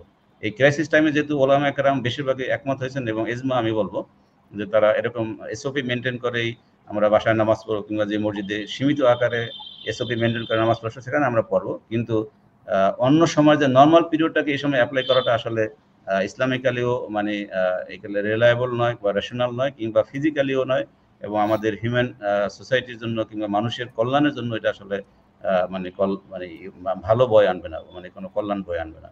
জি জি থ্যাংক ইউ। আমরা আবার আসবো আপনার কাছে, আরো কিছু প্রশ্ন আমার আছে। তো এবার ডাক্তার কর্নেল জিহাদ খান, আপনার কাছে একজন এটা প্রশ্ন করেছেন, তিনি একটু পরিষ্কার হতে চাচ্ছেন, আমিনুল ইসলাম হাসান, যে প্রশ্নটা ক্লিয়ার না, যে প্রথম ডোজ যদি এক কোম্পানি নেওয়া হয় পরে কি অন্য কোম্পানি নেওয়া যাবে কিনা যদি দেখা যায় এরকম না পাওয়া যায়, এই বিষয়টা একটু ক্লিয়ার হতে চাচ্ছিলেন। জি হ্যাঁ যাবে, হ্যাঁ দেওয়া যাবে, এবং কোন কোন স্টাডিতে বলা হচ্ছে যে অন্য কোম্পানিতে দিলে আরো বেশি ইফেক্টিভ, আরো বেশি কাজ করে বেশি, দুই কোম্পানি দুইটা দিলে। কাজেই একটা পাওয়া গেলে আর একটা কোম্পানি যদি নেক্সট টাইম পাওয়া যায় তাতে অসুবিধা নেই, দেওয়া যাবে। আচ্ছা, আরেকজন প্রশ্ন করেছেন যে 25 বছর উপরে যাদের বয়স, মানে তাদের কোনো মানে তারা তো মানে সেক্ষেত্রে কোনো সমস্যা হবে কিনা? আমি 25 বছর টিকা নিবন্ধন করেছি। না, কোনো সমস্যা হবে না। প্রধানত বয়স যাদের বেশি এবং অ্যাসোসিয়েটেড রোগ যাদের আছে তাদের ক্ষেত্রে টিকা নেওয়া বেশি জরুরি। কিন্তু তারপরেও দেখা যাচ্ছে যে নতুন যেসব ভেরিয়েন্ট, ডেল্টা ভেরিয়েন্ট বা ইন্ডিয়ান ভেরিয়েন্ট যেটা, সেটা দেখা যাচ্ছে এখন ইয়াংদের মধ্যেও এটা ভালোভাবে রোগ আকারে দেখা যাচ্ছে বেশ কিছু, এবং অল্প বয়স্কদের মধ্যেও মানে মৃত্যুর পরিমাণ বেড়ে যাচ্ছে নতুন ভেরিয়েন্টে। কাজেই কারো যদি সুযোগ থাকে 25 বছর বা আরো কম বছর বয়সও দিতে পারলে কোনো অসুবিধা নেই, দেওয়া যাবে। আচ্ছা, একটা বিষয় যেটা মানে খুব প্রচলিত প্রশ্ন, সেটি হচ্ছে যে এই ভ্যাকসিন নেয়া তার পরবর্তীতে যে ধারাবাহিকতা, হ্যাঁ, এগুলোর মাধ্যমে কি আমাদের সার্বিক যে নিরাপত্তার যে জায়গাটুক, মানুষের ব্যক্তিগত যে জায়গাটুক, যেমন এখন দেখা যাচ্ছে যে মানে অলরেডি মানে হোম কোয়ারেন্টাইনের ক্ষেত্রে দেখা যাচ্ছে যে আপনার ওই হাতে বেল্ট পরিয়ে দেওয়া হচ্ছে, হ্যাঁ, বায়োমেট্রিক ব্রেসলেট পরানো হচ্ছে। তো সেইগুলোর ক্ষেত্রে দেখা যাচ্ছে যে মানুষের যে তার যে মানে ইন্টারনাল এক্সটার্নাল যে যাবতীয় যে তথ্য বা ওয়াগুলো মানে ওয়া হওয়া, তো এই বিষয়টা আপনারা কিভাবে দেখছেন অ্যাজ এ ডক্টর হিসেবে? এটার আশঙ্কা কতটুকু? এটা প্রথম এই জিনিসটা আসলে সাউথ কোরিয়াতে এরকম করেছিল, এবং সাউথ কোরিয়া কিন্তু প্রথম যারা খুবই সাকসেসফুলি তারা কিন্তু না করে, লকডাউন না করেই কিন্তু কন্ট্রোল করেছিল প্রথম ধাক্কায়, এবং এটা করতে পেরেছে ওই ওয়াইড স্প্রেড ওদের যে সার্ভেইলেন্স সিস্টেম, মনিটরিং করা, এগুলোর মাধ্যমে। যেমন একজনকে কোয়ারেন্টাইন দিয়েছে এবং তার নোট করেছে তার মোবাইল নাম্বার এবং তার আইডি নাম্বার, যার মাধ্যমে ওই পেশেন্ট যদি মানে তার কন্ট্যাক্টে ছিল, একজন রোগীর কন্ট্যাক্টে ছিল, তাকে 2 সপ্তাহ কোয়ারেন্টাইন করা হয়েছে। ওই পেশেন্ট যদি কোনো কারণে বাইরে যেত, তখনই তারা ওয়ার্নিং দিয়েছে তুমি বাইরে যাচ্ছ কেন, তুমি ঘরে থাকো, তুমি বাইরে যাওয়ার কথা না। কিন্তু তো এই ক্ষেত্রে সার্ভেইলেন্সটা কিন্তু ইউজফুলি হয়েছিল সাউথ আফ্রিকার ক্ষেত্রে। আর অনেক একটা গুজব আছে বা অপপ্রচার আছে যে ভ্যাকসিন দিলে বিভিন্ন রকম তথ্য চলে যাচ্ছে বা এই ধরনের, এটা মোটেই সঠিক নয়। এরকম তো ভ্যাকসিন আমরা অহরহ অন্যান্য ক্ষেত্রেও দিচ্ছি। আমরা যেমন ইনফ্লুয়েঞ্জা ক্ষেত্রে প্রতি বছর আমরা ইনফ্লুয়েঞ্জা ভ্যাকসিন দিই কিন্তু, এবং যারা হজ করেছেন তাদেরও আইডিয়া আছে যে হজে যাওয়া মাত্রই অধিকাংশ মানুষের কিন্তু একটা ঠান্ডা কাশির দেখা দেয়। এটাও কিন্তু এক ধরনের সংক্রামক রোগ। এটা কোথা থেকে আসে? মেইনলি ধরা হয় যে চাইনিজ হাজিদের মাধ্যমে এই রোগটা আসে, তারপরে অন্যান্য হাজিরা এটাতে এফেক্টেড হয়। কিন্তু ইনফ্লুয়েঞ্জা যেহেতু ওই করোনার মতো এত মারাত্মক না, জাস্ট সর্দি কাশি জ্বর এর মধ্যে সীমিত থাকে, যার ফলে হাজিদের মধ্যে তেমন একটা মৃত্যুর ঝুঁকি কম থাকে। কিন্তু এইটাও ছোঁয়াচে রোগ। কাজে ইনফ্লুয়েঞ্জা ভ্যাকসিনও কিন্তু একটা বয়স্ক মানুষদেরকে রেগুলার দেওয়া হচ্ছে। তারপরে নিউমোনিয়ার ভ্যাকসিন, এটাও যেমন 2 বছর পর পর দেওয়া হচ্ছে, এবং এগুলা যারা দিচ্ছে আর যারা দিচ্ছে না, এগুলো সাইন্টিফিক্যালি কিন্তু প্রুফ যে যারা দিচ্ছে তাদের ক্ষেত্রে এই ভ্যাকসিনটা কাজ করছে, এরকম আর কি। কাজেই অধিকাংশ ভ্যাকসিনে কিন্তু কাজ করে এরকম। জি, আরো কয়েকটা প্রশ্ন নিয়ে নিই। আপনাকে কতগুলো প্রশ্ন, যে একটা প্রশ্ন এসছে যে আব্দুল আজিজ মিয়াজি, কত বছর থেকে টিকা নেওয়া যাবে? এরকম এইজ লিমিট আছে? কত বছর থেকে টিকা নেওয়াটা শুরুটা? এটা তো ইনজেকশনের অ্যাভেলেবিলিটি বা কত ভ্যাকসিন পাওয়া যাচ্ছে এটার উপর ডিপেন্ড করে। যেমন আমাদের দেশে রুল ছিল কিছু আগেও যে 40-এর পরে ভ্যাকসিন দেওয়া হতো, কারণ লিমিটেড মানে ভ্যাকসিন। এখন এটা যেমন আর একটু কম করা হয়েছে। এখনো আমি জানি যে আমাদের হসপিটালে, প্রাইভেট হসপিটাল, সেখানকার সব স্টাফকে আমরা এখনো ভ্যাকসিন দিতে পারি না, চেষ্টা করা হচ্ছে এবং অচিরেই দেওয়া হবে। তাদের ক্ষেত্রে যেমন মেডিক্স যারা সিস্টার বা প্যারামেডিক্স, তাদের বয়স কম হলেও তারা যেহেতু সবসময় ওই করোনা রোগীদের সংস্পর্শে যাওয়ার সম্ভাবনা বেশি থাকে, সেক্ষেত্রে আমরা আর কম বয়সীদেরকেও ভ্যাকসিন দেওয়া হচ্ছে। তবে একটা কথা যে সত্যি, যে যে কোনো জিনিসের সম্বন্ধে, যেমন ইনফ্লুয়েঞ্জা হোক বা অন্যান্য রোগ, সেগুলোর ব্যাপারে আমাদের যতটা ক্লিয়ার আইডিয়া আছে, এই করোনার ব্যাপারে কিন্তু এখনো আমাদের সেরকম ক্লিয়ার আইডিয়া নাই যে ভ্যাকসিনটা কতদিন ইফেক্টিভ হবে, কত বছর পরে আবার ভ্যাকসিন দিতে হবে, বা এই ভ্যাকসিন কতটুকু কার্যকর, এখনো কিন্তু কংক্রিটলি আমরা এখনো কিছু বলতে পারছি না। এটা আরো সময় গেলে তখন অনেক জিনিস আরো ক্লিয়ার হবে আর কি। জি, তো আবার আসবো আপনার কাছে। আমি এবার আবার ডক্টর মাহফুজের কাছে যাচ্ছি, যে এইবার একটু জানতে চাইবো, যেটা আমরা সে আলোচনা ধারাবাহিকতায়, সেটি হচ্ছে যে যে কর্মসংস্থান যে চ্যালেঞ্জের জায়গাটা, হ্যাঁ, সেই জায়গাটা আমরা আলোচনা করছিলাম। তো এখন তরুণ বা যুব সমাজের মানে করণীয় যে জায়গাটা, তারা কি করতে পারে? কারণ এই চ্যালেঞ্জটা তো চাই বা না চাই, সেই চ্যালেঞ্জের মধ্যে আমরা কিন্তু ঢুকে যাচ্ছি। হ্যাঁ, তো সেই জায়গাটায় যে আমরা স্পেসিফিক আরো কিছু পরামর্শ দেওয়া যায় কিনা, যে সামনের অর্থনীতিতে সার্ভাইভ করার প্রশ্নে এসে। জি, ডক্টর মাহফুজ। এটা কিন্তু অলরেডি শুরু হয়েছে। গতকাল ইউকে গভর্নমেন্ট ওরা কোয়ারেন্টাইনের যে কন্ডিশন, সেগুলো ওরা রিল্যাক্স করে দিচ্ছে অনলি বিকজ অফ তাদের ইকোনমিক কন্ডিশনের জন্য। ওদের তো বিজনেস আর কতদিন বন্ধ করে রাখবে? যে কারো যদি টিকা দেওয়া থাকে, সে উইদাউট কোয়ারেন্টাইনে ইউকেতে যেতে পারবে। এটা নিয়ে সবাই অবাক হচ্ছে, অনেক ডেভেলপ কান্ট্রি গুলা, যে এত সাহস তারা কোথায় পেল। তো এখন বিজনেসের জন্য এটা করতে হবে। এখন ভ্যাকসিনেশন না থাকলে তো কাজে মানুষ কিভাবে যাবে? কোন একটা বিজনেসের উদ্যোগ কিভাবে নিবে? কাস্টমাররা কিভাবে বের হবে, তাই না? তো ফাইন্যান্সিয়াল ইনস্টিটিউশন গুলোই তো ক্লোজ হয়ে আছে, এখানে কোনো উপায় নেই আসলে। মানে যে কোনো একটা প্যান্ডামিকের পর বা প্যান্ডামিকের সমকালীন সময় যখন কিছু কিছু আপনার টেনশন কাজ করে, লজিক্যাল, ইললজিক্যাল, এবং কিছু মিথ চলে আসে। যেমন ডক্টর বললেন যে ভ্যাকসিনেটেড, অনেকে মনে করে যে তথ্য পাচার হয়ে যাচ্ছে কিনা, অনেক ধরনের মিথ গুলো কাজ করে। এটা সবসময় ছিল। ইভেন জিকা ভাইরাসের সময় প্রথম কিন্তু বলা হয়েছিল যে আফ্রিকাতে অনেকে যে ওই পুকুরের ওপেন পানি খেলে ঠিক হয়ে যাবে। আমরা ইন্ডিয়াও দেখেছি এরকম অনেক ধরনের মিথ কাজ করেছিল, সোশ্যাল মিথ, এগুলা কাজ করবে। হ্যাঁ, কিন্তু ভ্যাকসিনেটেড ছাড়া কোনো বিকল্প নেই। ইকোনমিক যে কোনো কন্ডিশন শুরু করার ফার্স্ট স্টেপই হচ্ছে এটা। ট্রাভেল যদি বন্ধ থাকে, তারপর যদি কোনো ধরনের জবে যেতে না পারে, কোনো বিজনেস যদি সে করতে না পারে, তো কোনো মানে উপায় নেই। এবং আপনি দেখবেন যে কিছু কিছু দেশ কিন্তু ভ্যাকসিনেশনে খুবই আগিয়ে আছে। এই এন্ড অফ দিস ডিসেম্বরে জার্মানি, ইভেন ইনক্লুডিং ইসরায়েলও, তাদের সেকেন্ড ডোজ 80% পপুলেশন কভার হয়ে যাবে। সেকেন্ড ডোজ 80% পপুলেশন কভার হয়ে যাবে। সো তখন দেখা যাবে এন্ড অফ দিস ইয়ারে অনেক বেশি ইনকাম এবং অনেক ধরনের জব এবং অনেক ধরনের অ্যাক্টিভিটি মানুষ যেতে পারবে। এখন কথা হচ্ছে যে কি টাইপের জব হবে, অনেক কিছু চেঞ্জ হয়েছে। একটা সেক্টর করে আমি বলতে পারি, যেমন ওয়ার্ল্ড হেলথ অর্গানাইজেশনের, আমি যেহেতু হেলথ ফাইন্যান্স এবং হেলথ ইকোনমিক্সের কয়েকটা অ্যাসপেক্ট গুলো আমার দেখার সুযোগ হয়, এবং ওদের একটা সেল আছে যে যেখানে মেডিকেল রিলেটেড বিভিন্ন টেকনোলজির কনসেপ্ট যদি কোনো ইয়ং ছেলেরা অ্যাপ্লাই করতে চায়, তাহলে তারা করতে পারে।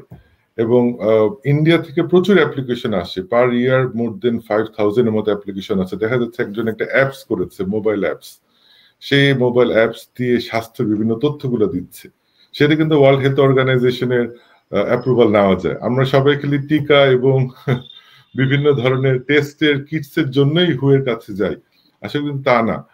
একটা হুয়ের কাছে অনেক প্ল্যাটফর্ম আছে, এবং দেখা যাচ্ছে যে ইন্ডিয়া এবং হচ্ছে আপনার কোরিয়া এবং চীনে তারা প্রচুর ছোট ছোট বিজনেস যেগুলো হেলথ রিলেটেড, হ্যাঁ, যে মোবাইল একটা অ্যাপস হতে পারে, একটা ওয়েবসাইট হতে পারে, কারণ হচ্ছে যে হেলথ সেক্টরটা এত বড় যেখানে রেগুলেটরি বোর্ড আসলে বিভিন্ন লেয়ারে কাজ করে।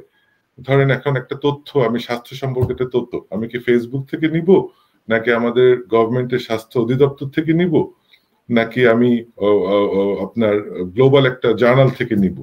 তো প্রতিটা জায়গায় কিন্তু আপনার অথেন্টিকেশন একটা ব্যাপার থাকে। তো ওয়ার্ল্ড হেলথ অর্গানাইজেশনের এরকম লিঙ্ক করে যদি কেউ কোনো বিজনেস করতে চায় বা কোনো ধরনের প্রোডাক্টগুলোকে ভ্যালিডেট করাতে চায়, সেক্ষেত্রে একটা একটা কাজ হতে পারে, সেক্ষেত্রে অনেকে বিজনেসে আগাতে পারে। আরেকটা হচ্ছে যে আপনার মানুষ কিন্তু অলরেডি বুঝে গিয়েছে যে এক তো হচ্ছে যে সারা ওয়ার্ল্ডের ওয়েল কনসেন্ট্রেশন, যেটা আমি আগে বলছিলাম যে জবের সংখ্যা ন্যাচারাল প্রসেসেই কমে আসবে। একটা স্ট্যাটিস্টিক্সে আছে যে নেক্সট 10 ইয়ার্সে 280 মিলিয়নের বেশি যুবক জবের জন্য ঘুরতে থাকবে পথে পথে। এটা কিন্তু করোনার আগের তথ্য। তো এখন করোনা হওয়াতে এটা আরো ক্লোজ এসে গিয়েছে। তো এখনো যদি আমরা কি ওয়েক আপ না হই, হ্যাঁ, যে আমার কি করতে হবে, আমাদের ইয়ং জেনারেশনদেরকে ডেফিনেটলি আর কোনো উপায় নেই যে আপনার তৈরি করা নিজের কর্মসংস্থানের জন্য একটা ওয়ে আউট করা, সেটা ছোট আকারে হোক। এবং আপনি দেখবেন বাংলাদেশে কিন্তু এটা যথেষ্ট শুরু হয়েছে। আমি দেখেছি যে প্রচুর প্রবাসী ভাইরা তারা দেশ থেকে বাংলাদেশে ফেরত গিয়ে অথবা বিদেশ থেকে টাকা পাঠিয়ে তারা এগ্রিকালচার রিলেটেড কাজ করছে, কারণ যেটা বাংলাদেশের জন্য ন্যাচারাল ফিট। এটা আসবো, এটা পরের রাউন্ডে আমি আসবো। এই জায়গাটা আমাদের খুব ইম্পর্টেন্ট যে বাংলাদেশকে সামনে রেখে, হ্যাঁ, এটা ব্যাপারে আমি পরে একটু আবার জানতে চাইবো যে বাংলাদেশে তো একদম প্রান্তিক যারা অবস্থান করছে গ্রাম বাংলায়, একটা শিক্ষিত জনগোষ্ঠী আছে, আবার অশিক্ষিত একটা জনগোষ্ঠী আছে। সার্ভাইভ তো সবাই কি করতে হবে, সেই জায়গাটা আমি আলোচনা করব একটু পরে এসে। আমি এই পর্যায়ে ডক্টর হেদায়েত আপনার কাছে আবার আসছি। সেটি হচ্ছে যে মানে এই যে মহামারী থেকে মানে উত্তরণের যে জায়গাটুকু, একটা হচ্ছে মেডিকেল সায়েন্সের যে জায়গাগুলো, এই টিকার ব্যাপারে, সেই টিকার ব্যাপারেও একটু বিভ্রান্তি আছে যে শরিয়া কিভাবে সেটাকে নিচ্ছে। হ্যাঁ, তো এই বিষয়টি একটু আলোচনা করে উত্তরণের জায়গাটুকু যদি আপনি ইসলামিক ভিউ পয়েন্টে বলেন। জি ডক্টর হেদায়েত। জি ধন্যবাদ। আসলে ইসলামিক পয়েন্ট অফ ভিউ থেকে কথা বলতে গেলে যেটা হাদিসের যে একটা পরিভাষা ফ্রেজ আমরা বলি, সেটা হচ্ছে লিকুল্লি দাইন দাওয়াউন, অর্থাৎ for every disease there is a cure. অর্থাৎ আল্লাহ তাআলা যতগুলো মানুষকে রোগ দিয়েছেন বা রোগ যেগুলো হয়, যে আমরাত ডিজিজগুলো বা সিকনেস, এগুলো প্রত্যেকটারই আসলে মেডিসিনও আল্লাহ তাআলা দিয়েছেন মানুষকে। কারণ এটাই হলো মূল কথা আর কি, থিওরি ইসলামিক পার্সপেক্টিভ থেকে প্রত্যেকটা রোগেরই একটা ওষুধ আছে আর কি। তো এখন আমাদের সময় যখন 2019 এবং মিড 2020-তে যখন আমরা দেখলাম যে করোনা মারাত্মক আকার ধারণ করলো, তখন মানুষের মধ্যে খুব হতাশা কাজ করলো যে আসলে ভ্যাকসিন নিয়ে রিসার্চ আছে, গবেষণা আছে, কবে আসবে ইত্যাদি ইত্যাদি। আমরা বলছিলাম যে এমন একটা রোগ যার কোনো মেডিসিন এখন পর্যন্ত আবিষ্কার হয় নাই, কিন্তু আসলে আমরা দেখলাম যে ওই দিন শর্ট টাইমের মধ্যে এটা আবিষ্কার হয়ে গেল। তো এই জন্য যে কোনো যেহেতু রোগেরই ওষুধ এবং রেমেডি আছে, মেডিসিন আছে, তো স্বাভাবিক কারণেই আমাদের যে সমস্ত অথরিটি বা ইনস্টিটিউশন যেগুলো এগুলোকে ডিল করে, যেমন ওয়ার্ল্ড হেলথ অর্গানাইজেশন, যে আমরা এই করোনা কোভিড-19 সম্পর্কে আমরা স্পষ্ট ধারণা পেলাম, এটা এই রোগটা সম্পর্কে, নেচার সম্পর্কে, ক্যারেক্টার সম্পর্কে। পাশাপাশি আবার ভ্যাকসিন যখন আবিষ্কার হলো, যেটা মনসুর ভাই নিজে উল্লেখ করলেন, অনেকগুলো ভ্যাকসিন এখন বাজারে পাওয়া যাচ্ছে, মডার্না, সিনোভিক, তারপরে যেটাকে অ্যাস্ট্রাজেন বলা হচ্ছে, বা ফাইজার, এবং আরো কতগুলো দেখলাম যে বের হয়েছে আর কি। তো এগুলো সবগুলো যেহেতু হু কর্তৃক অ্যাপ্রুভ, এবং এই ক্ষেত্রে ইসলামিক দৃষ্টিভঙ্গি এবং ওলামাদের দৃষ্টিভঙ্গি হচ্ছে যারা মানে এক্সপার্টাইজ, আহলুর রায় যারা, অর্থাৎ যাদেরকে বলা হয় যে মেডিকেল সায়েন্সে যারা এই ব্যাপারে যারা একমত পোষণ করছেন যে এটা beneficial for the human body এবং এই ডিজিজের জন্য, তাহলে সেই ক্ষেত্রে কোনো মানে এটা ইসলামিক পয়েন্ট অফ ভিউতে কোনো আর্গিউ করার বা ডিসএগ্রি করার কোনো সুযোগ নাই। যার কারণে আমি আজ থেকে প্রায় 8 মাস আগে যখন এই ভ্যাকসিন আসলো, তখন আমি সর্বপ্রথম এই লেকচারটা আমি শুনলাম একজন ইউনিভার্সিটি প্রফেসর জুমার খুতবায় আলোচনা করলেন যে ভ্যাকসিন নেওয়ার জন্য। আমরা সবাই সারপ্রাইজ হয়ে গেলাম। তখন উনি অনেকগুলো রেফারেন্স নিয়ে আসলেন যে কেন এটা দরকার, যে এটা দরকার যে যেহেতু এরকম ডিজিজ একটা আসলো এবং এটা এই ডিজিজের রিসার্চ বলতেছে ভ্যাকসিন এলে মানুষ এটা প্রোটেক্টিভ থাকবে এবং এটাকে আসলে প্রিভেন্টিভ, তো এই জন্য এটা নিতে হবে, নেওয়াটা উনি ফরজের মতো বলে দিয়েছেন আর কি। এই জন্য ভ্যাকসিন নিয়ে অনেকগুলো হেয়ারসে আছে, বিশেষ করে অনেক মুসলিম দেশগুলোতেই বলে যে মানে যেগুলো মিথ বলা হচ্ছে যে এগুলো আসলে যারা এগুলো এই ভাইরাসগুলো তৈরি করছে তারাই এই ভ্যাকসিনগুলো তৈরি করছে। It is multi billions of মানে বিজনেসের ব্যাপার, নাম্বার 1। নাম্বার 2 হচ্ছে যে এটা নিয়ে একটা মানে আগামী শতাব্দী বা আগামী ফিউ ডিকেডসের মধ্যে একটা হিউম্যান সোসাইটিকে এমন একটা জায়গায় নিয়ে যেতে চায় তারা, যেটা মানুষের কল্পনারও বাইরে, ইত্যাদিতে। এগুলো সবগুলো মিথ, কিন্তু আমরা এগুলো সবগুলোকে ওভারলুক করে আমরা পুট ইট অ্যাসাইড। আমরা যেটা বলবো সেটা হচ্ছে যে আসলে অথরিটি যে সমস্ত ইনস্টিটিউশনগুলো আছে বা যারা ওয়ার্ল্ড লিড দেয় তাদের বক্তব্যটাকে আমরা গ্রহণ করবো। পাশাপাশি এই ব্যাপারে ওলামা একরাম একমত যে ভ্যাকসিন নেওয়ার ব্যাপারে কোনো দ্বিমত নাই আর কি। এটা হলো একটা বিষয়। আরেকটা বিষয় আমার মানে আসলে যে কথাটা যেটা ডক্টর আশরাফ ভাই মাহফুজ ভাই উল্লেখ করলেন সেটা হচ্ছে যে এই জবের ক্ষেত্রে যেটা আসলে যে ক্রাইসিসের কথা উনি বারবার বলতেছেন, এই জায়গাটা আমি একটু হাইলাইট করতেছি এই দৃষ্টিভঙ্গি থেকে। আমাদের মুসলিম সমাজগুলোতে বা ইয়াং জেনারেশন যারা আছে, শুধু মুসলিম অমুসলিম আমি বলবো না, শুধু সবার জন্যই, সেটা হচ্ছে যে যদি from only for the materialistic পার্সপেক্টিভে যদি আমরা যদি হাইলাইট করি এবং ফোকাস করি, অ্যাড্রেস করি ইস্যুগুলো, তাহলে মানুষ কিন্তু আসলে মানসিক অসুস্থতায় মারা যাবে। কারণ যে মানুষটা আজকে বিবিএ পাস করছে, এমবিএ পাস করছে, পিএইচডি করছে, মানে তার জব নাই, তাহলে এরকম একটা ক্রাইসিস সময় কিন্তু এই জায়গাটাতে আসলে আমাদের অ্যাজ এ হিউম্যান বিং হিসাবে মরাল ভ্যালুসগুলো এবং স্পিরিচুয়াল সাইডগুলো নিয়ে আসা দরকার। হ্যাঁ, সেটা হচ্ছে যে এরকম ক্রাইসিস সময়গুলো আসলে কি হয়। দেখুন হযরত ইউসুফ আলাইহিস সালামের যে কোরআনের যে ঘটনাটা, এটা কিন্তু আমার জন্য একটা বড় শিক্ষা। ওই সময়ের মানে আজ থেকে 4000 বছর আগে বা কিংবা আরো আগে, ওই সময় ইউসুফ আলাইহিস সালাম যখন তিনি মিশরে ছিলেন জেলখানায়, তখন যারা ওই সময় কিং যারা ছিলেন, মিশরকে পরিচালনা করেন, ওই সময়ের মধ্যে সবচেয়ে সিভিলাইজড সোসাইটি এবং দ্য স্ট্রং এবং দ্য লিডিং সিভিলাইজেশন ছিল ইজিপশিয়ান দ্য সিভিলাইজেশন, এবং দে আর লিডিং। এবং ইন্টারেস্টিং হল যে কোরআন বলতেছে যে আশেপাশে দেশগুলো তাদের কাছে আসতো এই তার কালচার বা কিংবা খাদ্য কিংবা অন্যান্য সুবিধার্থে আর কি। ইভেন এই যে মেডিকেল সায়েন্সের যে মমির যে কনসেপ্ট আমরা দেখি সার্জারির, এটা ইজিপশিয়ানদেরই তৈরি। আজ থেকে হাজার হাজার বছর আগে তারা যে মমির যে কনসেপ্টটা নিয়ে আসলেন, তাহলে বোঝা যাচ্ছে যে ওই সময় তারা they were the civilized country and the civilized people like nowadays the western people, very particularly the US and the UK or Australia, whatever we say. তো ঠিক ওই সময় যে দুর্ভিক্ষটা দেখা দিল, সেই দুর্ভিক্ষ দেখার সময় যে ওই সময় কিং যে স্বপ্ন দেখলেন, সূরা ইউসুফে আছে, আপনারা সকলে জানি যে এখানে যে 43 নম্বর আয়াত থেকে 29 নম্বর আয়াত পর্যন্ত যে সুন্দরভাবে আলোচনা করা হয়েছে।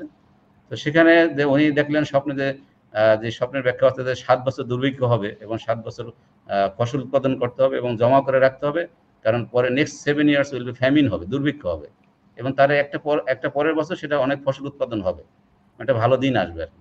ইউসুফ আলাইহিস সালাম যে ফর্মুলাটা দিলেন সেটাও কিন্তু আসলে আমাদের এই বর্তমান ক্রাইসিসে এগুলো কিন্তু আমাদের ডিসকাশনে আনা দরকার এবং মানে আলোচনায় বেশি বেশি নিয়ে আসা দরকার, মানুষকে কি বলে যে মানে কি বলে মোটিভেট করার জন্য, এনকারেজ করার জন্য যে আমাদের আসলে কাজ করতে হবে। Otherwise to the point of the expertise, হ্যাঁ যারা মানে কি বলে যে আমাদের চাকরি জব হয়ে মানে হারায় ফেলতেছে কি হবে ইত্যাদি, তাহলে কিন্তু মানুষের কিন্তু আসলে হতাশাটা আরো অনেক বেশি গুণ বেড়ে যাবে আর কি। এই জায়গাটা আমাদেরকে প্রত্যেকেই এটা আমরা জোর দিচ্ছি। জি, ডক্টর মাহফুজ এটা জোর দিয়েছে, এখনই ভাবতে হবে এবং আমাদের আশাবাদী থাকতে হবে, এবং খুবই সুন্দর বলেছেন ডক্টর হেদায়েত। আমি আবার আসবো, এবার আমি আবার কর্নেল জিহাদ খান আপনার কাছে একটু যেতে চাচ্ছি। ইতিমধ্যে আরো কিছু প্রশ্ন এসছে, সেটি হচ্ছে যে করোনা ভ্যাকসিন কতদিন কার্যকর থাকবে, এই বিষয়টা একটু জানতে চাচ্ছেন একজন আমাদের দর্শক, যে কতদিন থাকবেন। এমডি আসাদুজ্জামান রবিন। জি আচ্ছা, এটা কিন্তু একটু আগে যে এই ব্যাপারে করোনাটা একদম সম্পূর্ণ একটি নতুন রোগ এবং ভ্যাকসিনও একদম নতুন, কাজে এটা কতদিন ইফেক্টিভ থাকবে এটা আমরা শুধু সময় গেলেই বলতে পারবো। আমাদের যেহেতু আগে কোনো স্টাডি নাই সেটা বলা যাচ্ছে, কিন্তু অন্য ক্ষেত্রে আমরা যেমন জানি যে পোলিও একবার দিয়ে দিলে লাইফ লং এটা ইমিউনিটি থাকে, অথবা কোনো কোনো রোগে life long immunity, chicken pox একবার কারো হলে সারা জীবন তার বডিতে ইমিউনিটিটা থাকে। এগুলা শতাব্দী ধরে মানুষ অভিজ্ঞতা আলোচনা করে এগুলো, এটা করোনা ভাইরাস যেটা একদম নতুন, ভ্যাকসিন একদম নতুন, কাজেই ইমিউনিটি এই মুহূর্তে দেখা যাচ্ছে যে ইমিউনিটি হচ্ছে, কিন্তু কতদিন সত্যিকার থাকবে, 5 বছর পরে কি অবস্থা দাঁড়াবে, নাকি আবার ভ্যাকসিন দিতে হবে কিনা এখনো এটা আমরা নিশ্চিত না। যেমন আমরা কোনো একটা ভ্যাকসিন যেমন হেপাটাইটিস বি ভ্যাকসিন যখন আমরা দেই তার ইমিউনিটি ডেভেলপ করছে কিনা এটার জন্য আমরা অ্যান্টিবডি টেস্ট করি। সে টেস্ট করে অ্যান্টিবডি যদি একটা লেভেলের উপরে থাকে, ধরা হয় যে তার ইমিউনিটি আছে এবং তাকে আর ভ্যাকসিন দিতে হবে না। এটা অনেকে 10 বছর 20 বছর সেটা জিনিসগুলো আমাদের তো জিনিসটা যেহেতু নতুন ডিজিজ আমরা কতদিন এটা থাকবে।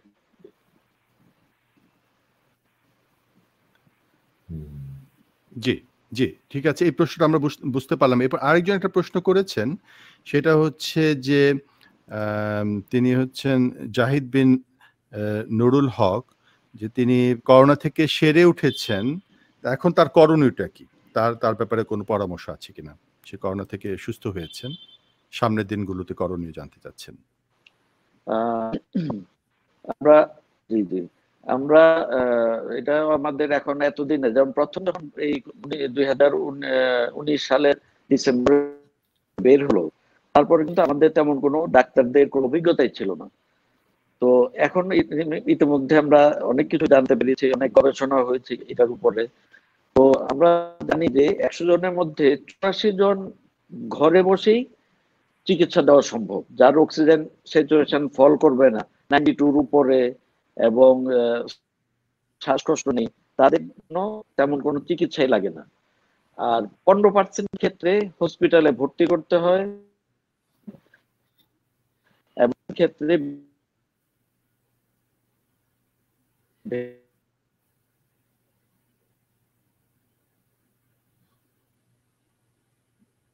জি, অডিওটা একটু প্রবলেম হচ্ছে মনে হয়। জি,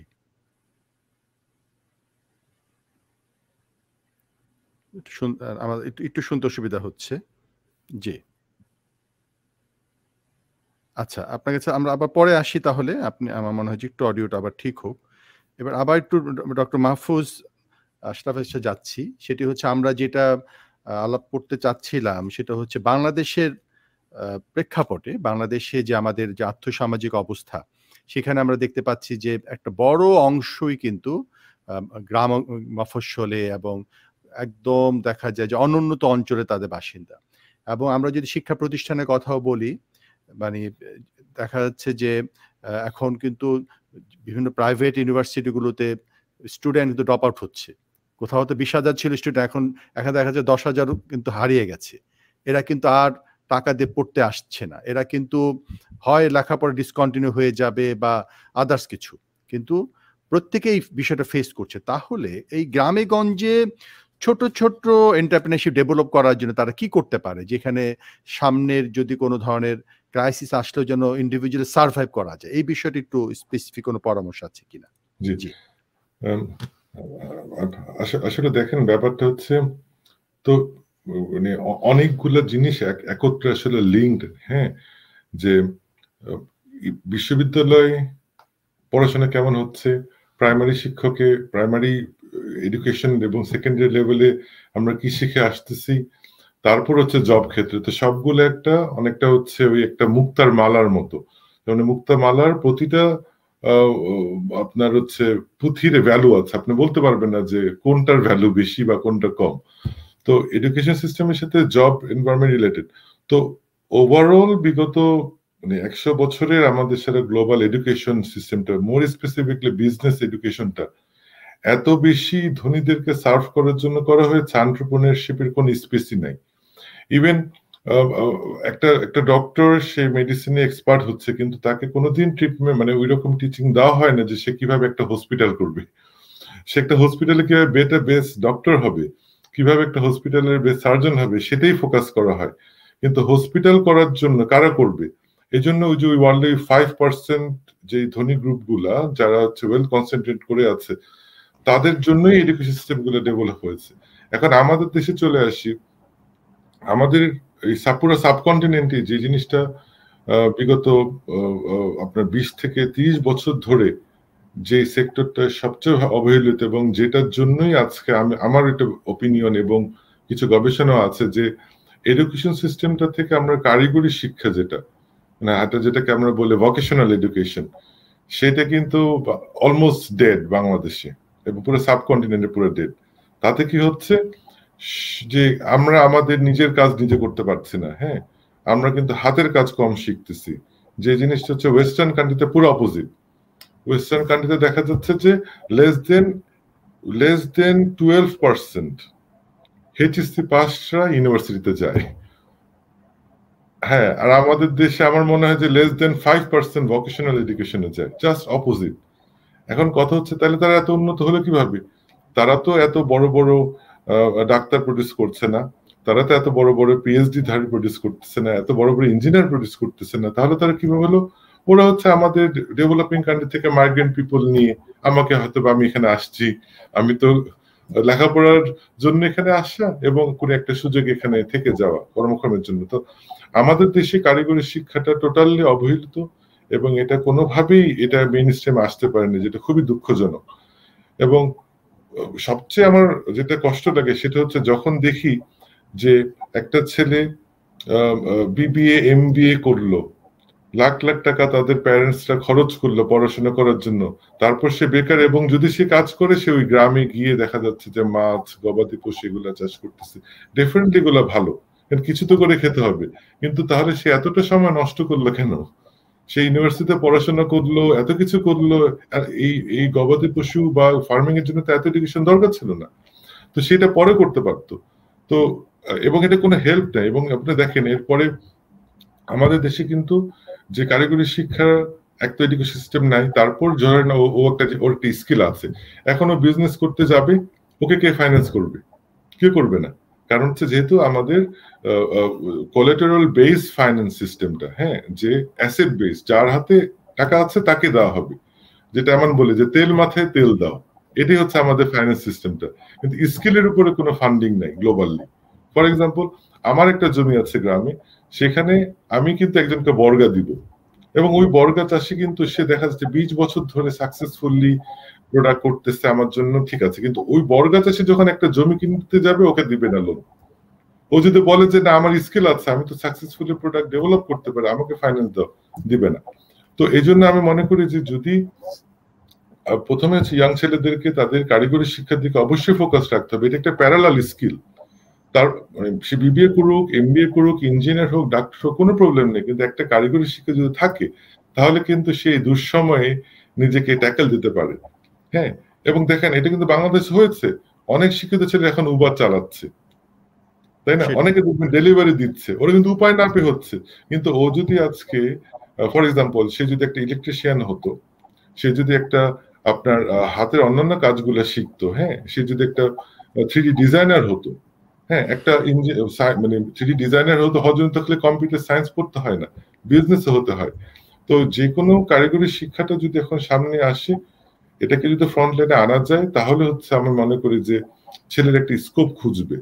এবং এট দ্য সেম টাইম যদি বিভিন্ন ফাইন্যান্স সেক্টরটা যদি ইনভেস্টমেন্ট করার জন্য, এটা বিদেশে বলে স্টার্ট আপ বলে, এবং এখানে বিভিন্ন ধরনের অ্যাঞ্জেল ইনভেস্টর থাকে, বিভিন্ন অনেক মেকানিজম আছে এখন গ্লোবালি ছোট ছোট কোম্পানিগুলো।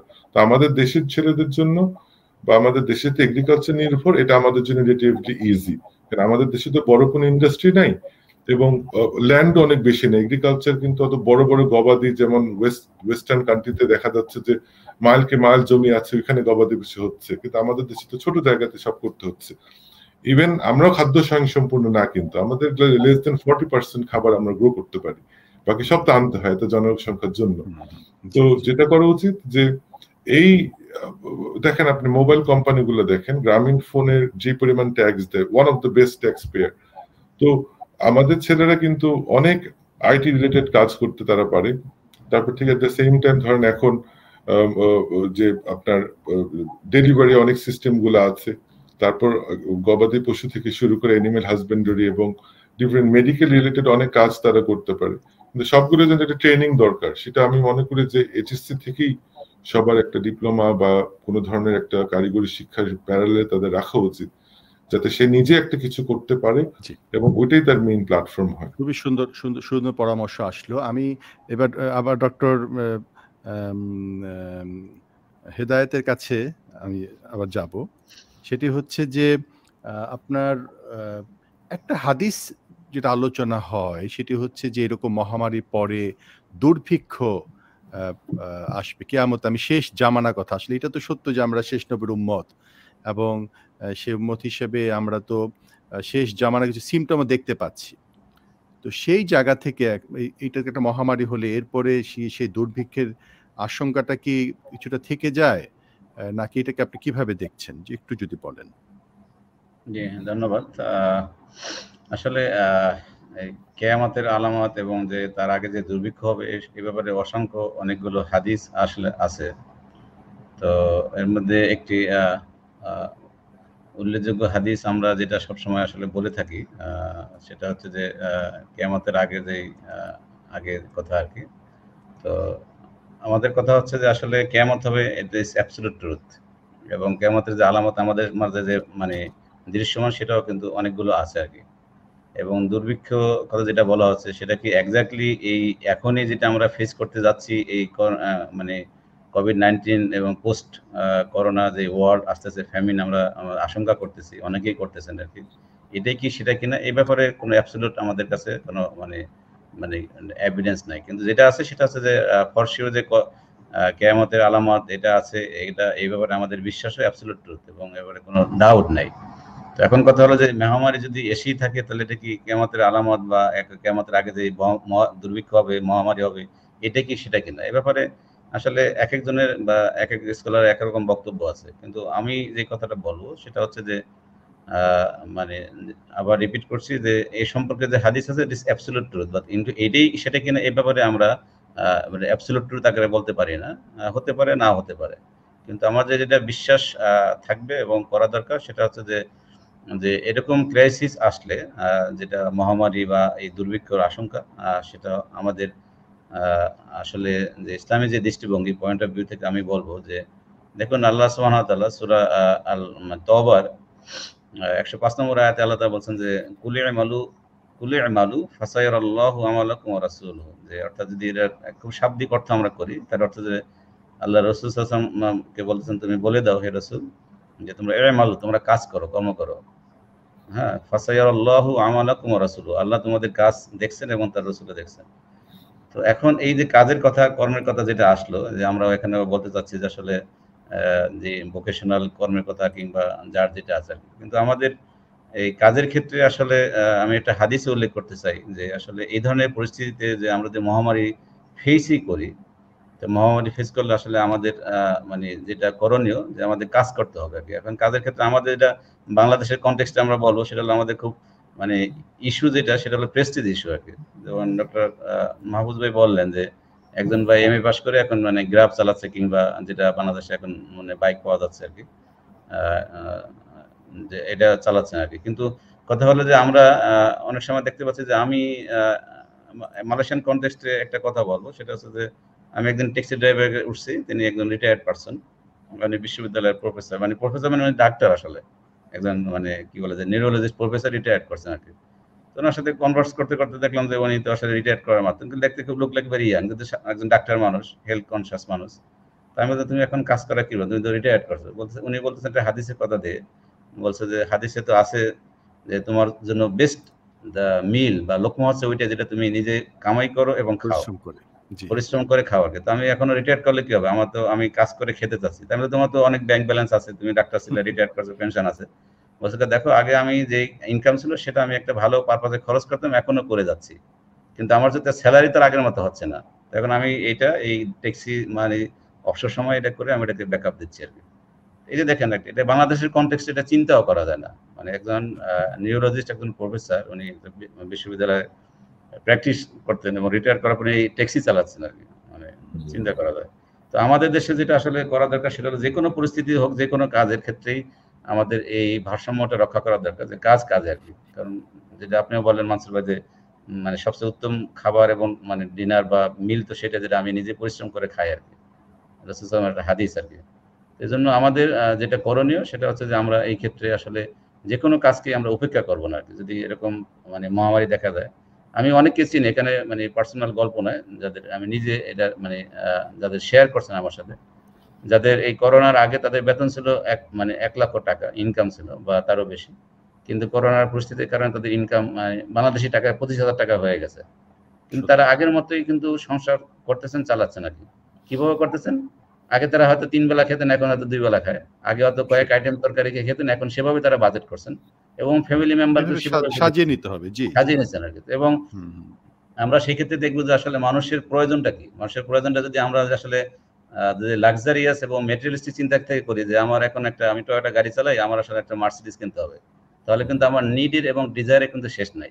কিন্তু আমি যদি বলি যে আমি এখন টয়োটা ছিল, এটা আমার বিক্রি করে দিয়ে পর্যন্ত আমি রিক্সায় চলবো, মানে প্রয়োজনের ক্ষেত্রে, আবার যখন টাকা আসবে তখন কিনবো আর কি। এটাই হলো আসলে মানে কি বলে রেশনাল, এবং এটাই হচ্ছে উইজডম, এবং এটাই হচ্ছে ব্যালেন্স। কিন্তু আমরা যেটা করি সেটা হচ্ছে যে আসলে এই করোনা পরিস্থিতিতে যে কথাগুলো মানে আগে আসলো বা আপনারা বলতে চাচ্ছেন, আমি যেটা বলবো যে এরকম ক্রাইসিসে আসলে অনেকগুলো আমাদের রেসপন্সিবিলিটি আছে।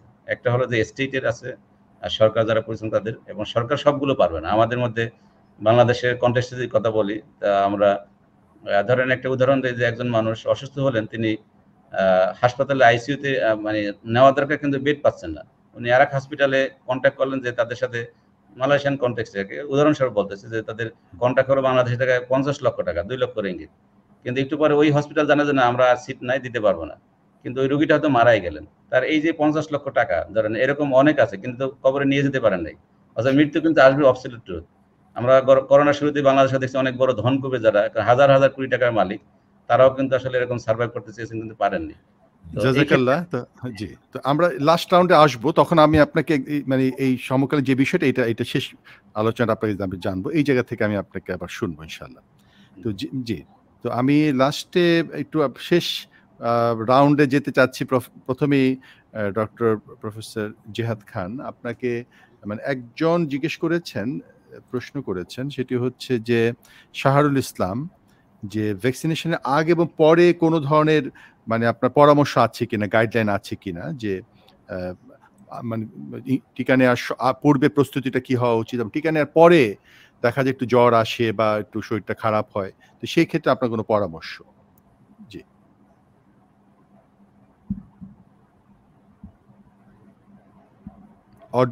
অডিওটা শোনা যাচ্ছে না, অডিওটা ওপেন করে নেবেন আপনার অডিওটা আমরা শুনতে পাচ্ছি না।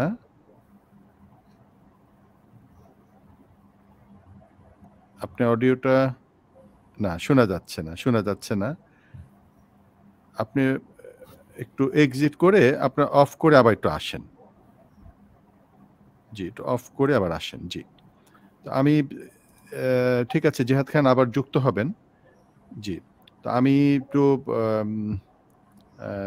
ডক্টর মাহফুজ, শেষ রাউন্ডে একটু প্রশ্ন, শেষ রাউন্ডেই আমরা আছি, তো সেটা আমরা আলোচনা করছিলাম, যেটা যে মানে অর্থনৈতিক স্বাবলম্বী হওয়ার যে জায়গাটুকু, তো এই ক্ষেত্রে কৃচ্ছ্রতা সাধন, হ্যাঁ, কারণ হচ্ছে যেটা ডক্টর হেদায়েত যেটা বলছিলেন যে তার পরিচিত একজন ইনকাম তার কমে গেছে, তো দেখা যাচ্ছে যে আমরা যদি ব্যয়টা কমিয়ে দিই, আমরা যদি আমাদের ব্যয়টা যদি আমরা কমি, তাহলে সেটা কিন্তু প্রকারান্তে আমার আয় হয়ে যায়।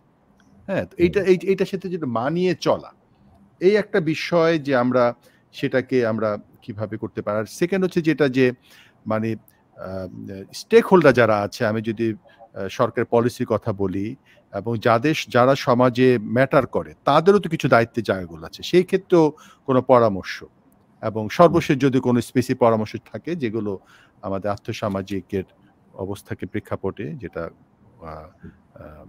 আলোচনা আমরা করতে পারি। জি, ডক্টর মাহফুজ। আচ্ছা, আমি তার আগে বলিনি যে আমি ওই বাংলাদেশে যে সিনারিওটা বললাম যে অনেকে উবার বা অন্যগুলো চালছে, এটা ওই কৃচ্ছ্রতার পয়েন্টটা থেকেই আপনার যে এটাকে আমরা বলি যে রিসোর্সের মিস ইউটিলাইজেশন, যে আমি একটা কাজের জন্য আমি অনেক বড় টাকা খরচ করলাম, কিন্তু সে কাজটা করতেছে ছোট। হ্যাঁ, কারণ তার জন্য আমি ওই অপরচুনিটি ক্রিয়েট করতে পারিনি। তার পড়াশোনা সবকিছুর জন্যই সে দেখা গেল যে সে রেডি হয়েছে একটা প্লেন চালানোর জন্য, কিন্তু তাকে আমি দিলাম একটা ছোট খেলনা গাড়ি দিলাম, ব্যাপারটা সেরকম। তো এটাই কিন্তু আপনার রিসোর্সের মিস ইউটিলাইজেশন, পুরো রাষ্ট্রের রিসোর্সের মিস ইউটিলাইজেশন হচ্ছে, ফ্যামিলি রিসোর্সের মিস ইউটিলাইজেশন হচ্ছে। তো আমরা তো আসলে একটা মানে ট্রেডিশনাল একটা মাইন্ডসেট নিয়ে চলে আসছি। হ্যাঁ, যে আমাদের যেমন দেখেন পৃথিবীর কোথাও কিন্তু নেই যে অনার্স এর পরে মাস্টার্স করতে হবে, হ্যাঁ, এটা আমাদের সাথে খুব কমন একটা, যে একটা ছেলে অনার্স মাস্টার্স করলো না আর কিছুই হলো না। তো এটা তো নাই। ইভেন এই দেশে আন্ডার গ্রাজুয়েট সার্টিফিকেট ওয়েস্টার্ন কান্ট্রিতে হয়, যে তার সে হচ্ছে 60-70 ইয়ার্স হয়েছে, তারপরে সে এখন আন্ডার গ্রেড পড়ছে, ব্যাচেলার পড়ছে বা অন্য একটা সাবজেক্টে সে ভর্তি হচ্ছে। তো ওদের মানে আমাদের অ্যাবসলিউটলি কর্মমুখী কিন্তু জবমুখী না। যে যেটা বললেন আমাদের আরিফ ভাই, যে আমাদের কাজের প্রতি আগ্রহ থাকতে হবে। হ্যাঁ, এবং একটা সুন্দর কথা একজন বলেছিল, একজন এটা একটা খুব খুব ক্লাসিক একটা কথা, যে একজন নোবেল লরিয়েট, উনি প্লেনে ট্রাভেল করছিলেন, তার সাথে একটা মহিলা ছিল, এবং এটা ট্রু স্টোরি। তো ওই ওই মহিলাটা ছিল এত এইজ, সে গল্প করার সময় বললো যে আমি হিটলারের সাথে প্লেনে ট্রাভেল করেছিলাম। তখন ওই মহিলাকে নোবেল লরিয়েটটা বললেন যে তুমি বই লেখো না কেন? তখন ওই মহিলাটা বলল যে মাই ইয়াং ম্যান, মানে যে কোশ্চেন করেছে নোবেলের সেও কিন্তু বয়স্ক 70-80, তারপরে তাকে বলতেছি ইয়াং ম্যান, আমি অনেক বই লিখছি, এখন তো আর কেউ শুনে না, কেউ পড়ে না।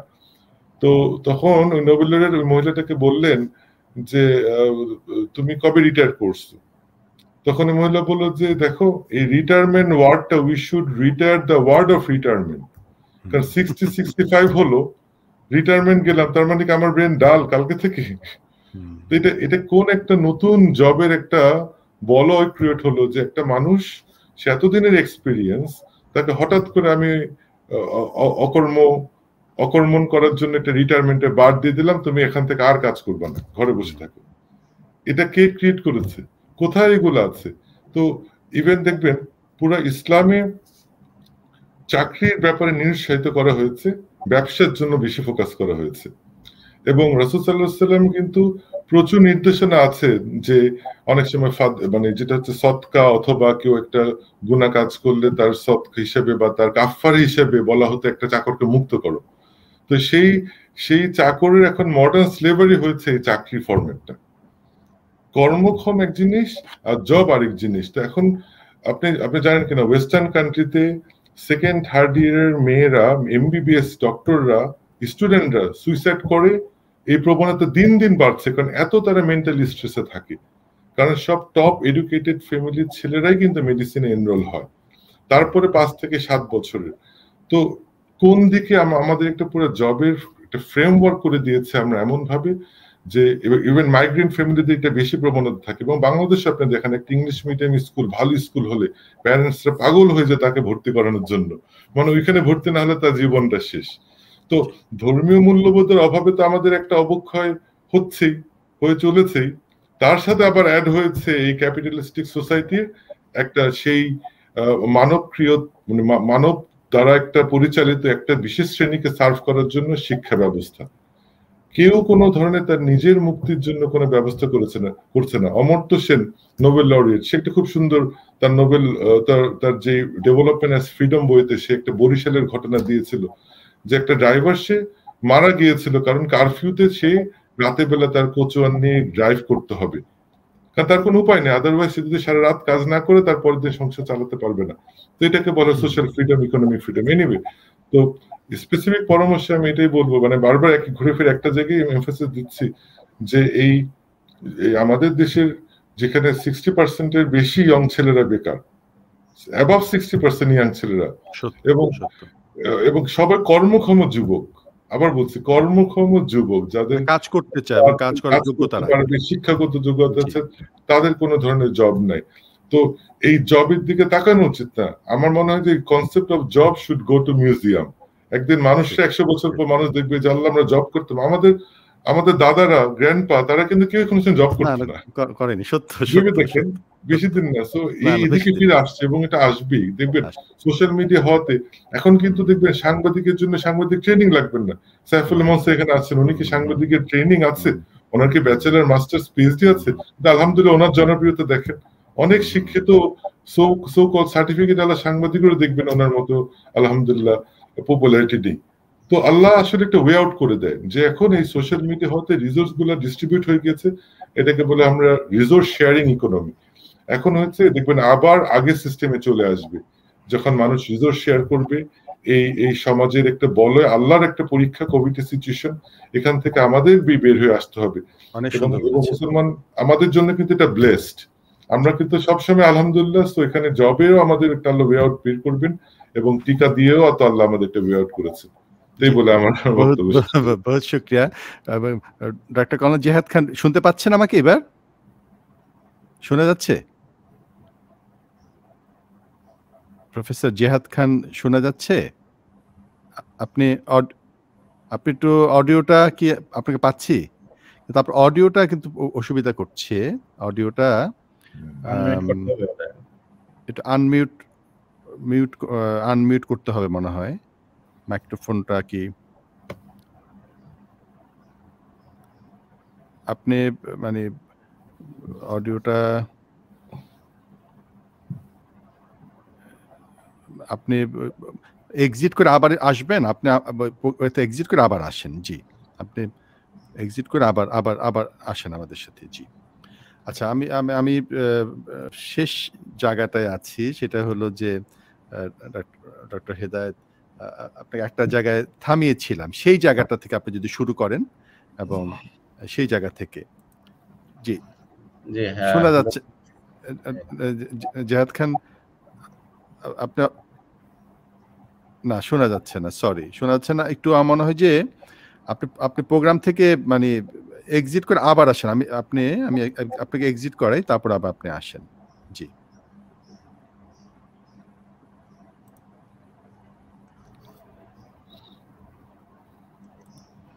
জি মানসুর ভাই।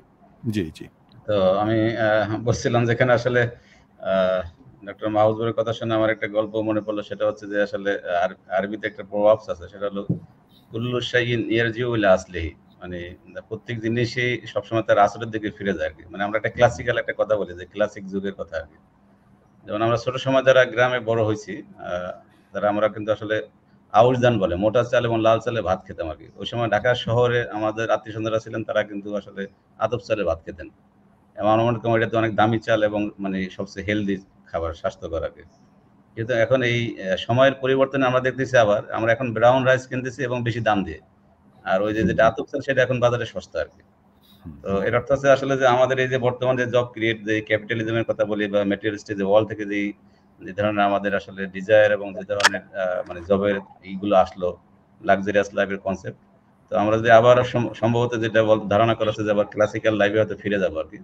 তো আমি বলছিলাম আসলে মানসুর ভাই যে কথাটা, সেটা হচ্ছে যে আসলে এই যে বর্তমান যে এই করোনা এবং দ্য পোস্ট করোনা যে একটা ফ্যামিন কিংবা যেটাকে আমরা মাজা বলে আরবিতে, দুর্ভিক্ষের সম্ভাবনা আছে, বা এই ক্ষেত্রে আসলে জব ক্রিয়েশন কিংবা আমাদের যে কাজের ক্ষেত্রে আর কি, সেটা আমি তিনটা কথা বলবো। এক নম্বর হচ্ছে যে আসলে বড় একটা সমস্যা দেখা দিতে পারে যে ফুড ক্রাইসিস। হ্যাঁ, তো ফুড ক্রাইসিস সেক্ষেত্রে আমাদের অবশ্যই we have to recognise the food security, because আসলে মানুষ বেঁচে থাকে।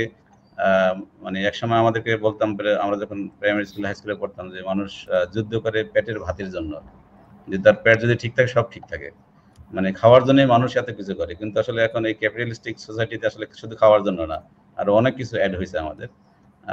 তো এই জন্য আমাদের এই ফুড সিকিউরিটিটা নিশ্চিত করতে হবে, এক নম্বর। দুই নম্বর হচ্ছে যে আসলে আমাদেরকে যেটা হলো যে আপনিও বললেন যে এন্টারপ্রিনারশিপ, আমি বলবো যে এনকারেজিং ওয়ার্ক অ্যান্ড প্রোডাকশন। যে কোনো কাজের ক্ষেত্রে মানুষকে এনকারেজ করতে হবে, এবং প্রোডাকশনের ক্ষেত্রে যে তার দ্বারা যেই তার ক্যাপাসিটি, তার অ্যাবিলিটি, তার যেই কোয়ালিটি স্কিল আছে, সেটা যে কোনো কাজে সে করতে পারে। আর একটা মোস্ট ইম্পর্টেন্টলি যেটা হচ্ছে যে আসলে আমরা করোনা, বিফোর করোনা বা কোভিড-19 যে আমাদের লাইফস্টাইল ছিল, সেই লাইফস্টাইল থেকে এসে যেটা ওয়েস্টফুল ছিল in terms of our spending money and consumption, এটা অবশ্যই আমাদের ডিসকারেজ করতে হবে, যে discourage the wasteful spending and the consumption. এটা আমি যদি একটু ব্যাখ্যা করে বলি যে আসলে অনেকগুলো এখানে কথা আছে, সেক্ষেত্রে আমি বলবো যে অনেকগুলো রেফারেন্স আমার কাছে আছে, কিন্তু সময় যদি এখানে সবগুলো আসলে অ্যালাউ করতেছে না। তো আমি একটা কথা বলবো যে আমাদের মানে ধরেন গার্ডিয়ান পত্রিকার একটা রেফারেন্স দিয়ে কথা বলতেছি। বর্তমান দুনিয়ায় যে মানুষ আছে, আমরা 750 কোটি মানুষ, এর মধ্যে খাবার যেটা উৎপাদন হচ্ছে, এটা হচ্ছে twice the needed the food, মানুষের যা প্রয়োজন তার সাথে ডাবল উৎপাদন হচ্ছে। কিন্তু unfortunately 60% of it is the wasted in different ways. মানে এত ডাবল খাবার উৎপন্ন হচ্ছে, তার মধ্যে কিন্তু 60% বিভিন্নভাবে কিন্তু নষ্ট হয়ে যাচ্ছে। অথচ এ ব্যাপারে ইসলাম একেবারে ভেরি স্পেসিফিক, এবং Islam doesn't never ever accept wasteful the consumption. এবং আল্লাহ তাআলা মানে সূরা আল আরাফের 31 নম্বর আয়াতে সুন্দর করে বলছেন যে ইয়া বানি আদম খুযু যিনাতাকুম ইনদা কুল্লি মাসজিদ ওয়া কুলু ওয়াশরাবু ওয়া লা তুসরিফু ইন্নাল্লাহা লা ইউহিব্বুল মুসরিফিন। হে বনি আদম, তোমরা প্রত্যেক নামাজে সুন্দর করে গার্মেন্টস অর্থাৎ পোশাক পরবে মসজিদে যাওয়ার আগে বা নামাজ পড়ার সময়, এবং খাও এবং পান করো, এবং তোমরা অপচয় করো না, নিশ্চয়ই আল্লাহ অপচয়কে পছন্দ করেন না।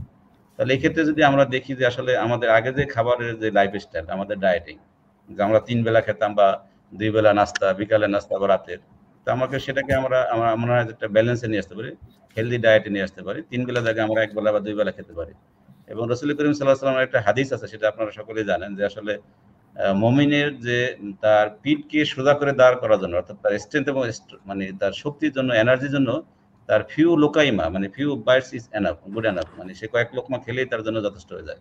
এবং সেক্ষেত্রে আমরা যদি রাসূল করিম সাল্লাল্লাহু আলাইহি ওয়াসাল্লামের যে তিব্বুন নববী বা প্রফেটিক যে রেমেডি বা মেডিসিন আছে, যে ওনার যে একটা হাদিসে আমরা জানি যে তোমরা যখন খাবে তখন 3 ভাগের 1 ভাগ খাবে, 1 ভাগ পানি আর 1 ভাগ খালি রাখবে, মানে এই ব্রিথিং এর জন্য অর্থাৎ বাতাসের জন্য আর কি। তো আমরা তো এই হাদিসটাও পালন করতে পারি। তাহলে সেক্ষেত্রে এই ক্রাইসিস যদি আসে, তাহলে আমাদের লাইফস্টাইলকে চেঞ্জ করতে হবে। আমরা সেক্ষেত্রে রাসূল করিমের সুন্নতকে অনুসরণ করতে পারি। আর আমি যেটা আরো কয়েকটা পয়েন্ট বলবো, এরপরে শেষ করব।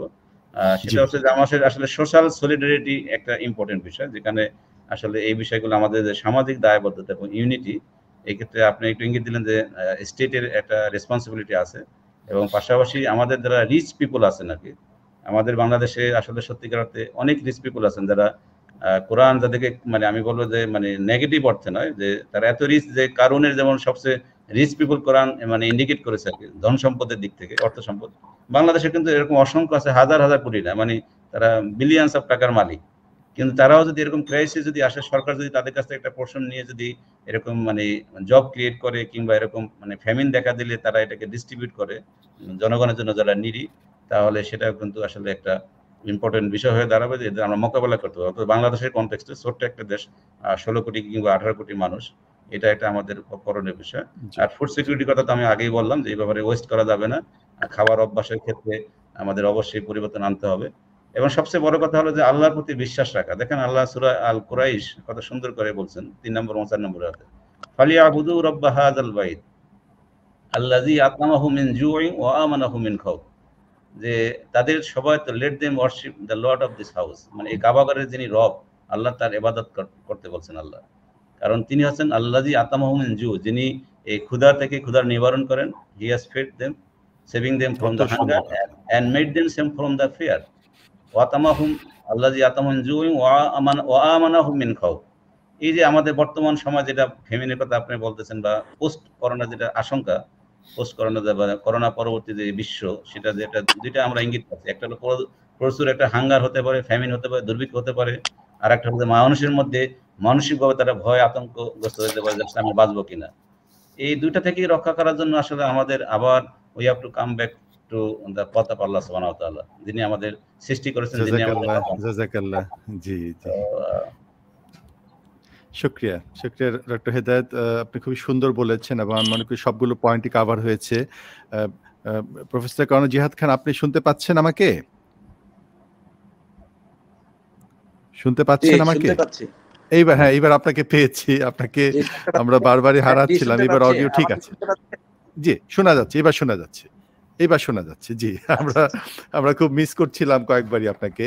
আমরা একদম শেষ পর্যায়ে আছি। আপনি যদি একটু মানে সার্বিক বিষয় যদি একটু বলেন, যে মানে ভ্যাকসিনের আগের সচেতনতার ব্যাপার, পরবর্তীতে আমরা কি করতে পারি। তারপরে হচ্ছে আমি একবারে সবগুলো প্রশ্ন আপনাকে করে ফেলি, একবার আপনি বলেন। তারপরে হচ্ছে অনেকে ধরেন এমনি বিভিন্ন ধরনের মানে অসুখ বিসুখও হচ্ছে, অনেকে মনে করছে এটা করোনা কিনা। তো সেইগুলো মানে সার্বিকভাবে স্বাস্থ্য রিলেটেড বিষয় আপনার যদি কিছু পরামর্শ থাকে। জি, শেষ কথা। তো প্রথম কথা হচ্ছে ভ্যাকসিনের আগে কোনো প্রিপারেশন দরকার হয় না, আর ভ্যাকসিনের পরে দেখতে পাচ্ছি যে সামান্য কিছু প্রতিক্রিয়া হতে পারে, যেমন এই ইনজেকশন যেখানে দেওয়া হয় সেই জায়গাটা একটু ব্যথা করতে পারে, সামান্য একটু জ্বর আসতে পারে, তবে সিরিয়াস কোনো রকম সাইড ইফেক্ট এখনো পর্যন্ত আমরা পাচ্ছি না এরকম। তো আর দ্বিতীয় যেটা বললেন যে পরবর্তী, আচ্ছা আরেকটা প্রশ্ন ছিল যে করোনা হয়েছে তার পরবর্তী প্রিকশন কি বা কি করবে একজন জি রোগী? জি জি জি একটু আগে বলেছি 4% ক্ষেত্রে সামান্য সর্দি জ্বর হয়, তাদের জন্য পরবর্তীতে তেমন কোনো কিছু দরকার হয় না। সর্দি জ্বর হলে যেমন দরকার হয় সেরকম। কারো রিলেটেড ছিল অথবা সিরিয়াস নিউমোনিয়া ছেড়ে তাদের পোস্ট কোভিড সিনড্রোম হয়, অর্থাৎ কিছুটা শ্বাসকষ্ট থেকে যায়, হাঁটতে গেলে শ্বাসকষ্ট হয়। তো এই ক্ষেত্রে মানে ওইভাবে অ্যাডজাস্ট করে চলতে হবে আর কি। কিছু ড্রাগ হয়তো খেতে হতে পারে স্বল্প সময়ের জন্য। আর অনেক ক্ষেত্রে আমরা জানি যে ওই ব্লাড ক্লট ফর্ম করে, কাজে করোনা মানে ক্ষেত্রে আমরা রক্ত পাতলা করার ওষুধ যেমন রিভারক্সাবান, ইকোস্পিন এই ধরনের ওষুধ আমরা 1 মাসের মতো দেই, বা স্টেরয়েড আমরা কিছুদিন কন্টিনিউ করি, এই ধরনের প্রিকশন। তো আমি এখানে ওই ডক্টর ওবায়দ ভাই খুব সুন্দর ইসলামিক ভিউ পয়েন্ট বলেছেন। আমি দর্শক ডক্টর হেদায়েতুল ইসলাম ভাই। প্যারামেডিক জি সবার জন্য একটা আমি রাসূলের আশার বাণী শোনাতে চাই। রাসূল জি জি জি। তো আশার বাণীটা হচ্ছে রাসূল সাল্লাল্লাহু আলাইহি হাদিস বুখারী শরীফে, যখনই দেখা দেয় তখন সে ঘরে অবস্থান করবে এবং ধৈর্য সহকারে অবস্থান করবে। আমরা এই মুহূর্তে দেখতে পাচ্ছি অনেক ডিপ্রেশন ডেভেলপ করছে অনেক ডাক্তারদের মধ্যে বা মেডিক্স যারা, তাদের আতঙ্ক দেখা যাচ্ছে অনেকের মধ্যে। তারা ঘরে বসে গেছেন, বাইরে বের হতে সাহস পাচ্ছেন, এরকম ডাক্তার কিছু আছে, বা অনেক রোগীদের মধ্যেও এরকম একটা আতঙ্ক কাজ করে। সেই জন্য রাসূল সাল্লাল্লাহু আলাইহি হাদিসটা হচ্ছে এত সুন্দর যে যারা এরকম মহামারী দেখা দিবে তারপরে ঘর করবে, ধৈর্য ধারণ করবে এবং এই বিশ্বাস রাখবে যে যা কিছু বিপদ আপদ আসে আল্লাহর তরফ থেকে আসে। এই অবস্থায় যদি তার মৃত্যু হয় তাহলে সে শহীদের সমান সওয়াব পাবে। তো এটা ডাক্তারদের ক্ষেত্রে যেমন প্রযোজ্য এবং ঘরে বসে যদি কারো হয় তার ক্ষেত্রে প্রযোজ্য। কাজে আমাদের হতাশ হওয়ার কিছু নাই। এই হচ্ছে আমার বক্তব্য। খুবই সুন্দর বলেছেন। আমি সম্মানিত আহ, আহ, তিনজন আলোচককেই কৃতজ্ঞতা জানাচ্ছি যে আপনারা খুবই সুন্দর আলোচনা করেছেন। আমি খুব শেষে আপনাদের কথাগুলো যদি সামারি করি, প্রথম হচ্ছে যে ভ্যাকসিন আমাদের নিতে হবে এবং এই নেয়ার ক্ষেত্রে শরিয়ার দিক থেকে কোনো ধরনের মানে আপত্তি নেই, এবং এটার প্রফেসর কর্নেল জিহাদ খান তিনিও বলেছেন যে এটা আমাদের নিতে হবে, আমাদের ফার্স্ট চয়েস হচ্ছে এটা নিতে হবে। এর পরবর্তীতে যে বিষয়গুলো এসছে যে এই করোনার এই সিচুয়েশন উত্তরণের আমাদের চেষ্টা করতে হবে এবং সেই জায়গায় আমাদের সম্মিলিত প্রচেষ্টা থাকতে হবে, হতাশ হওয়া যাবে না, এবং আমাদের এই সময়ে এসে অপচয় কমিয়ে দেওয়া। তারপরে হচ্ছে ডক্টর মাহফুজ তো খুবই সুন্দর বলেছে যে চাকরির যে কনসেপ্টটা কিন্তু খুব বেশি দিন আগে না, চাকরি মানে হচ্ছে চাকর হয়ে যাওয়া। তো সেই জায়গাটুকু আসলে আমরা আমরা কিভাবে বেরিয়ে আসতে পারি সেই জায়গাটুকু আমাদের মানে ভাবনার সময় এসছে।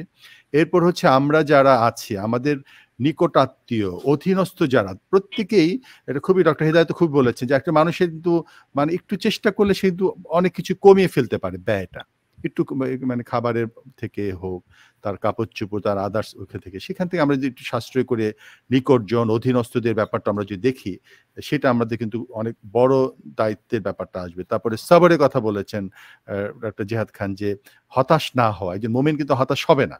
সুতরাং আজকে আমাদের যে পরীক্ষাটা এটা কিন্তু আল্লাহ রাব্বুল আলামিন আমাদের দিয়েছেন, সুতরাং এই ব্যাপারে আমাদের সবর করতে বা আশাবাদী থাকতে হবে।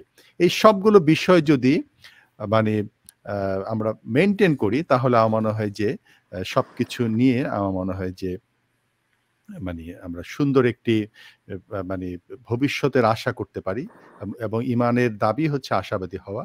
আলহামদুলিল্লাহ যে আজকে আলোচনাটি ৩টা সাইডে আলোচনা করেছি, একটু আমি আগেও বলেছি একটু টাচ করে গিয়েছি, কোনো একটি বিষয়ে বেশি গভীরে যেতে পারিনি, কিন্তু আমরা আলোচনা 3টা বিষয়ই করেছি এবং আমার মনে হয় যে এখানে অনেক দর্শক ছিলেন, এখন যারা দেখেছেন পরেও অনেকে দেখবেন, সবাই মিলে আমার মনে হয় যে অনেক মেসেজ এখানে পেয়েছেন, আপনারা উপকৃত হবেন আশা করি।